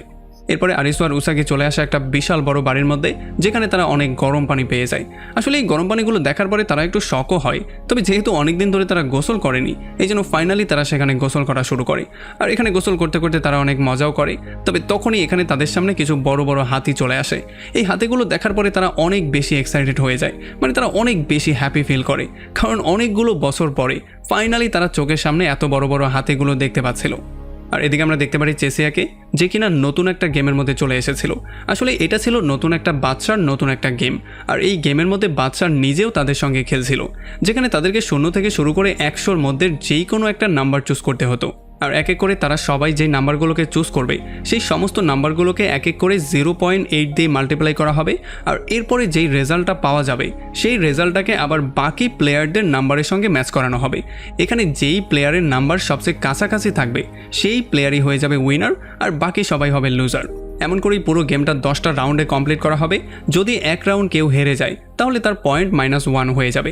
এমন করে করেই যদি কোনো প্লেয়ারের -10 হয়ে যায় তাহলে তার উপরে একটা ভয়ঙ্কর রকমের কেমিক্যাল ফেলা হবে, যেটার জন্য সে জ্বলে পুড়ে সেখানেই মারা যাবে, মানে সে একটা ভয়ঙ্কর মৃত্যু পাবে। তো এরপরে যখনই গেমটা শুরু করে দেওয়া হয় তখন আমরা দেখতে পারি প্রথম রাউন্ডেই বাদশা উইন করে ফেলে। এটার জন্য সবাই পুরোপুরি শক্ট হয়ে যায়, আর সবাই এটা নিয়ে টেনশন করা শুরু করে যে আসলে এই গেমটা তারা কি করে উইন করতে পারে। মানে তারা ক্যালকুলেশন করা শুরু করে বিভিন্ন ওয়েতে। তবে এমন করতে করতে 10টা রাউন্ড কমপ্লিট হয়ে যায়, আর আমরা দেখতে পারি যে 2টা প্লেয়ারের -10-এ চলে আসে, যেই জন্য তাদের দুজনের উপরেই সেই ভয়ঙ্কর কেমিক্যাল ফেলে তাদেরকে ভয়ঙ্কর মৃত্যু দেওয়া হয়। আর যখন গেম একেবারে লাস্টের দিকে চলে আসে তখন আমরা দেখতে পারি শুধুমাত্র 3জন প্লেয়ারই ছিল, সেই কিং, চেসিয়া আর একটা মেয়ে।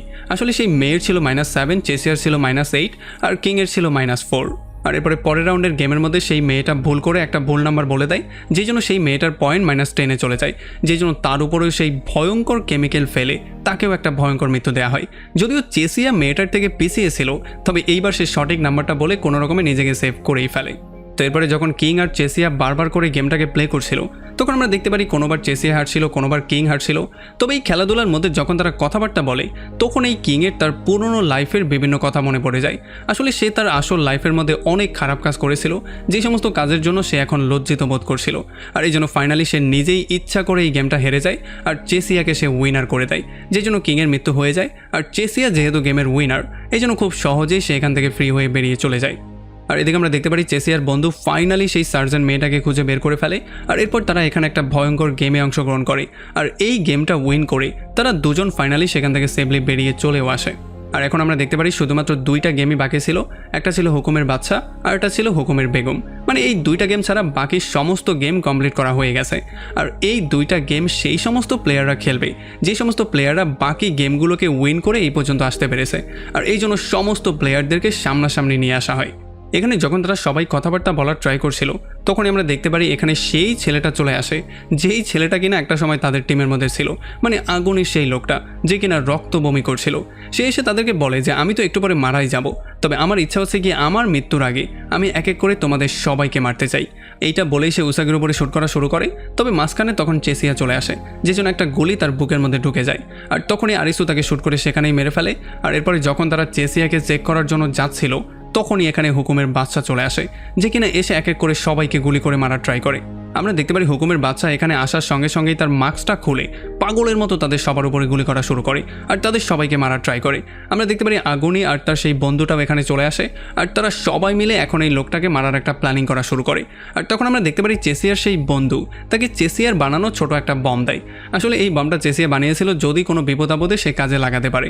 তবে যখন আরিসু এটা দেখতে পারে তখন সে বলে যে এটা তো অনেক ছোট, এটা দিয়ে কোনো রকম কোনো কাজই হবে না। তবে তখনই তার মাথায় একটা আইডিয়া চলে আসে, এই জন্য সে বলে যে আমরা স্টোর রুমে গিয়ে বিভিন্নভাবে গ্যাসগুলোকে এক জায়গায় করার ট্রাই করব। আর এরপরে কিছু লোক হুকুমের বাচ্চাকে লোভ দেখিয়ে তাদেরকে ফলো করিয়ে এই স্টোর রুমের মধ্যে নিয়ে আসবে, আর এরপরেই এখানে আমরা একটা বিশাল বড় ব্লাস্ট করিয়ে দিব, যেখানে হুকুমের বাচ্চার সহজেই মৃত্যু হয়ে যাবে। তবে আমরা দেখতে পারি হুকুমের বাচ্চা ছিল খুবই ভয়ঙ্কর একজন ফাইটার, তাছাড়া সে খুবই ব্রুটাল একজন মানুষ ছিল। এই জন্য যখন সে এগুনের উপরে শ্যুট করতে যাচ্ছিল তখনই তার সামনে সেই মেয়েটা চলে আসে, যেই মেয়েটা এতদিন ধরে তাকে সাপোর্ট দিচ্ছিল আর বারবার করে তাকে সেভ করে আসছিল। আর যেহেতু সে আগুনিকে মারতে বাধা দিয়েছে এই জন্য এই লোকটা তাকেই পুরো ঝাঁঝরা করে দেয়। এই সমস্ত ব্যাপারগুলো দেখার পরে আগুনের মাথা প্রচণ্ড গরম হয়ে যায়, এই জন্য সে গিয়ে তার উপরে আক্রমণ করে হুকুমের বাচ্চাকে আচ্ছা রকম ধোলাই করা শুরু করে। তবে হুকুমের বাচ্চা ছিল অনেক বেশি ভয়ঙ্কর, সে আগুনিকে তো আচ্ছা রকম ধোলাই করেই, বরং সে সার্জেন্ট মেয়েটাকেও শ্যুট করে মেরে ফেলে। আর এরপর যখনই সে উসাগিকে মারতে যাচ্ছিল তখনই এখানে চেসিয়ার সেই বন্ধু চলে আসে, যে কিনা তাদেরকে সেই বোমটা দিয়েছিল, আর তারা সবাই মিলে তাকে এক এক করে পেটানো শুরু করে। আসলে যেহেতু এই মেয়েটা ক্যারাটে জানতো এই জন্য সে আচ্ছা রকম করে হুকুমের বাচ্চাকে পেটানো শুরু করে। তবে হুকুমের বাচ্চা একটা চাকু দিয়ে তাকেও এখানে আহত করে দেয়। আমরা দেখতে পারি যে এখানে সে আর উসাগি প্রচণ্ড আহত হয়ে পড়েছিল, আর বাকি সবার তো মৃত্যুই হয়ে গিয়েছিল। আর তখনই এখানে আরিসু এসে হুকুমের বাচ্চার উপরে গুলি করা শুরু করে। আসলে সে চাইছিল যাতে হুকুমের বাচ্চা তাকে ফলো করে সেই রুমটার মধ্যে চলে আসে যেখানে সে অনেকগুলো গ্যাস জমা করেছিল, যাতে করে সে একটা বিশাল বড় ব্লাস্ট করাতে পারে। তবে আসলে যেমনটা আমি বারবার করে বলছি, হুকুমের বাচ্চা হচ্ছে গিয়ে খুবই ভয়ঙ্কর আর খুবই চালাক একজন মানুষ। সেই ব্যাপারটা খুব ক্লিয়ারলি বুঝতে পারে যে এখানে গ্যাস আছে, এই জন্য সে সেই রুমের দরজাটা খুলতে গিয়েও আর খুলে না। তবে তখনই এখানে আগুনই চলে আসে, যে কিনা ধাক্কা দিয়ে তাকে নিয়ে সোজা রুমের মধ্যে গিয়ে পড়ে। আর এরপর সে আরিসুকে একটা ব্লাস্ট করানোর জন্য বলে। তবে আরিসু এই ব্লাস্টটা করানোর আগে বুদ্ধি খাটিয়ে আগুনিকেও সেখান থেকে সঙ্গে করে সেভ করে নিয়ে আসে। আর এরপরে এখানে একটা বিশাল বড় ব্লাস্ট হয়ে যায়, যেই ব্লাস্টে হুকুমের বাচ্চার সেখানেই মৃত্যু হয়ে যায়। আর আমরা দেখতে পারি আগুনি আর আরিসু কোনো রকমে নিজেদেরকে সেভ করে ফেলে।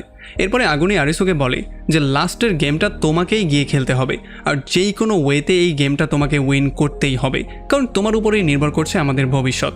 যাওয়ার আগে আরিসু উসাগিকেও পেয়ে যায়, এই জন্য ফাইনালি সে তাকে সঙ্গে করেই নিয়ে নেয়। আর এরপর তারা দুজন মিলে সেই বিল্ডিংটায় চলে আসে যেখানে হুকুমের কুইনের গেমটা প্লে করা হবে।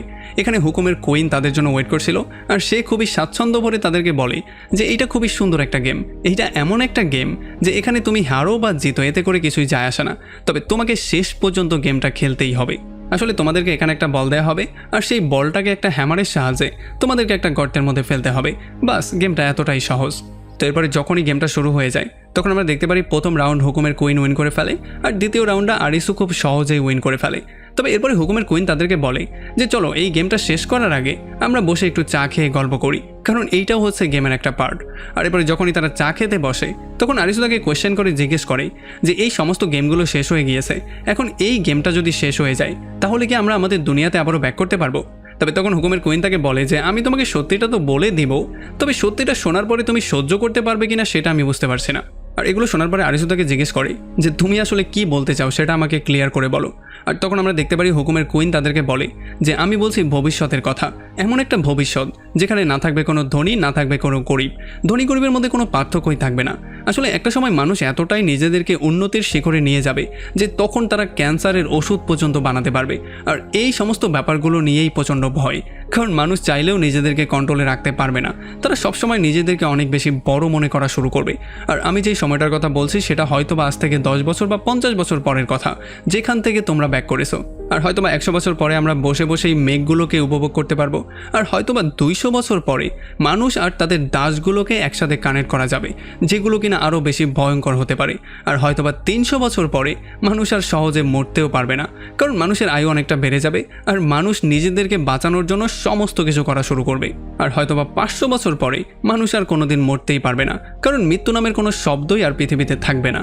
আর এই সমস্ত ব্যাপারগুলো বলার পরে সে তাদেরকে বলে যে তোমরা যেই দুনিয়া থেকে ব্যাক করেছো সেই দুনিয়াতে এখন তোমরা শুধু ঘুমাচ্ছ, মানে তোমরা একটা গভীর ঘুমের মধ্যে আসো, আর তোমাদের স্বপ্নের মধ্যে তোমরা এই গেমগুলোকে প্লে করছো, আর যা কিছুই হচ্ছে সেগুলো তোমাদের স্বপ্নের মধ্যে হচ্ছে, আর এই পুরো সিস্টেমটার হেড হচ্ছে গিয়ে আমি। তবে এই সমস্ত কথাবার্তাগুলো বলার পরেই হুকুমের কুইন হাসা শুরু করে, আর সে বলে যে আমি তো মজা করছিলাম, তোমরা আমার কথাগুলোকে এত সিরিয়াসলি নিয়ে নিয়েছো, আসলে এতটা সিরিয়াসলিও নেওয়ার কোনো দরকার ছিল না। তবে এগুলো শোনার পরে আরিসুর মাথা প্রচণ্ড গরম হয়ে যায়, এই জন্য সেই মহিলাটার উপরে গান পয়েন্টই করে ফেলে। আর সে বলে যে তুমি সত্যি সত্যি বলবে যে আমি কে, আমি কোথা থেকে এসেছি, আর আমি এখানেই বা কী করছি, আর আমি আমার পৃথিবীতে কিভাবে ব্যাক করতে পারবো। তখন এই কুইন তাকে বলে যে যা কিছুই হচ্ছে তোমার ব্রেইনের মধ্যে হচ্ছে, তোমার বাস্তব জীবনে কিছুই হচ্ছে না, তুমি এই গেমটা তোমার ব্রেইনের মধ্যে খেলছো। আসলে তুমি হচ্ছে গিয়ে একজন রোগী, আর আমি হচ্ছে একজন থেরাপিস্ট, তুমি আমার থেকে সমস্ত ব্যাপারগুলোর জন্য থেরাপি নিচ্ছ। এরপর এই মহিলা তাকে সমস্ত ব্যাপারগুলো মনে করিয়ে দেওয়ারও ট্রাই করে। সে বলে যে যখন তুমি তোমার বন্ধুদের সঙ্গে দৌড়াদৌড়ি করছিলে তখনই হঠাৎই একটা কার অ্যাক্সিডেন্ট হয়ে গিয়েছিল, যেখানে তোমার 2টা বন্ধুর মৃত্যু হয়ে গিয়েছিল, কিন্তু কোনো রকমে তুমি জীবিত রয়ে গিয়েছিলে। আর এই সমস্ত ব্যাপারগুলোতে তুমি এতটাই শক খেয়ে গিয়েছিলে যে তোমার ব্রেইন পুরোপুরি কাজ করা বন্ধই করে দিয়েছিল, আর এই সমস্ত ব্যাপারগুলো থেকে বের হওয়ার জন্যই তুমি এখন আমার থেকে থেরাপি নিচ্ছ। আর তখন সেখানে আরিসু উসাগিকেও দেখতে পারে, আর তখন ডক্টর তাকে বলে যে আসলে উসাগির সঙ্গেও এই সমস্ত ব্যাপারগুলো হয়েছিল, এই জন্য তার চিকিৎসাও আমি করছি, সেও হচ্ছে আমার একজন রোগী। আর আমরা তখন আরিসু আর উসাগিকে একটা মেন্টাল অ্যাসাইলামেও দেখতে পারি। এরপরে ডক্টর আরিসুকে বলে যে আরিসু তুমি সমস্ত ব্যাপারগুলোকে বিশ্বাস করে ফেলো, তুমি এই গেমটা খেলা বন্ধ করো, এই গেমটা তোমার মাইন্ডের মধ্যে চলছে, এখন তুমি গেমের থেকে বিশ্রাম নাও, তুমি গেমটাকে ছেড়ে দাও, মানে তুমি হার মেনে নাও। তবে এই সমস্ত ব্যাপারগুলো আবার উসাগি দূর থেকে শুনে ফেলে, এই জন্য সে এসে আরিসুকে থামানোর ট্রাই করে। সে বলে যে আরিসু তুমি একটা ঘোরের মধ্যে চলে গিয়েছো, তুমি জেগে ওঠো, কারণ আমরা এখনও গেম খেলছি, আর এই মহিলাটা আমাদেরকে হারানোর ট্রাই করছে, যেই কোনো ওয়েতে সে তোমাকে ম্যানিপুলেট করার ট্রাই করছে। এরপরে সে তাকে প্রমাণ দেওয়ার জন্য সে তার হাতটা কেটে ফেলে, আর হাত কেটে বলে যে যদি আসলেই এটা একটা স্বপ্ন হতো তাহলে আমি তোমার সঙ্গে হতাম না। আর এই সমস্ত ব্যাপারগুলোতে আরিসু আস্তে আস্তে করে উসাগির উপরে বিশ্বাস করা শুরু করে, কারণ সেও দেখতে পাচ্ছে তার হাত দিয়ে রক্ত পড়ছে। আর যখনই সে তার হাতটা ধরে ফেলে তখন তাদের দুজনের ভালোবাসা দেখার পরে এই মহিলাও অনেকটা বেশি ডিসঅ্যাপয়েন্ট হয়ে যায়। আমরা দেখতে পারি তার চোখ দিয়ে পানিও পড়ছিল। আর তখনই তারা আবারও গেমের মধ্যে ব্যাক করে, মানে তারা আসল দুনিয়াতে চলে আসে, যেই দুনিয়াটা ছিল গেম এরিয়া। এরপরে আবারও গেমটা শুরু করে দেওয়া হয়। একে করে তারা গেম বারবার করে প্লে করছিল। এমন করতে করতে পুরোটা রাত পার হয়ে যায়। যদিও আরিসু এই গেমটা হেরে যায় আর এই কুইন গেমটা উইন করে ফেলে, তবে এই গেমের মধ্যে হারা জেতাতে কোনো পার্থক্যই ছিল না। মানে হারলে জিতলে কোনো সমস্যাই হতো না, গেমটা শুধুমাত্র শেষ পর্যন্ত খেলতে হতো, যেটা আরিসু খুব সহজেই খেলে ফেলেছে। এরপরে এই কুইন যাওয়ার আগে আরিসুকে বলে যে আরিসু, তুমি এই ব্যাপারটা খুব ক্লিয়ারলি জানতে পারবে যে তুমি কোথা থেকে এসেছো, তুমি কে এবং তোমার পাস্টই বা কী ছিল। আর এই সমস্ত ব্যাপারগুলো বলার সঙ্গে সঙ্গে একটা লেজার লাইট এসে কুইনের উপরে পড়ে, যেই জন্য কুইনেরও সেখানে মৃত্যু হয়ে যায়। যেই জন্য এখানে ব্লাস্ট করিয়ে তাদের সবাইকে ওয়েলকাম করানো হয়। মানে সমস্ত গেমগুলো তারা উইন করে ফেলেছে, এই গেমের সমস্ত লেভেল তারা উইন করেছে। এরপর আমরা দেখতে পারি আতশবাজি করে তাদের সবাইকে ওয়েলকাম করা হয় আর বিশাল বড় করে একটা অ্যানাউন্স করা হয়, যেখানে তাদের সবাইকে জিজ্ঞেস করা হয় যে আপনারা কি এই গেম এরিয়াতে থেকে আরও বেশি গেম প্লে করতে চান, মানে আপনারা কি এখানেই থাকতে চান।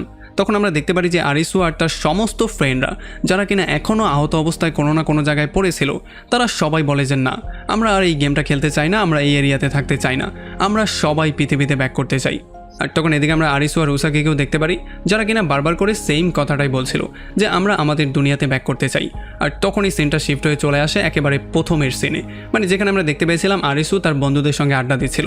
আর এখানে আমরা গেমের বাকি সমস্ত প্লেয়ারদেরকে দেখতে পেয়েছিলাম, যারা কিনা এখানে আশেপাশেই ছিল।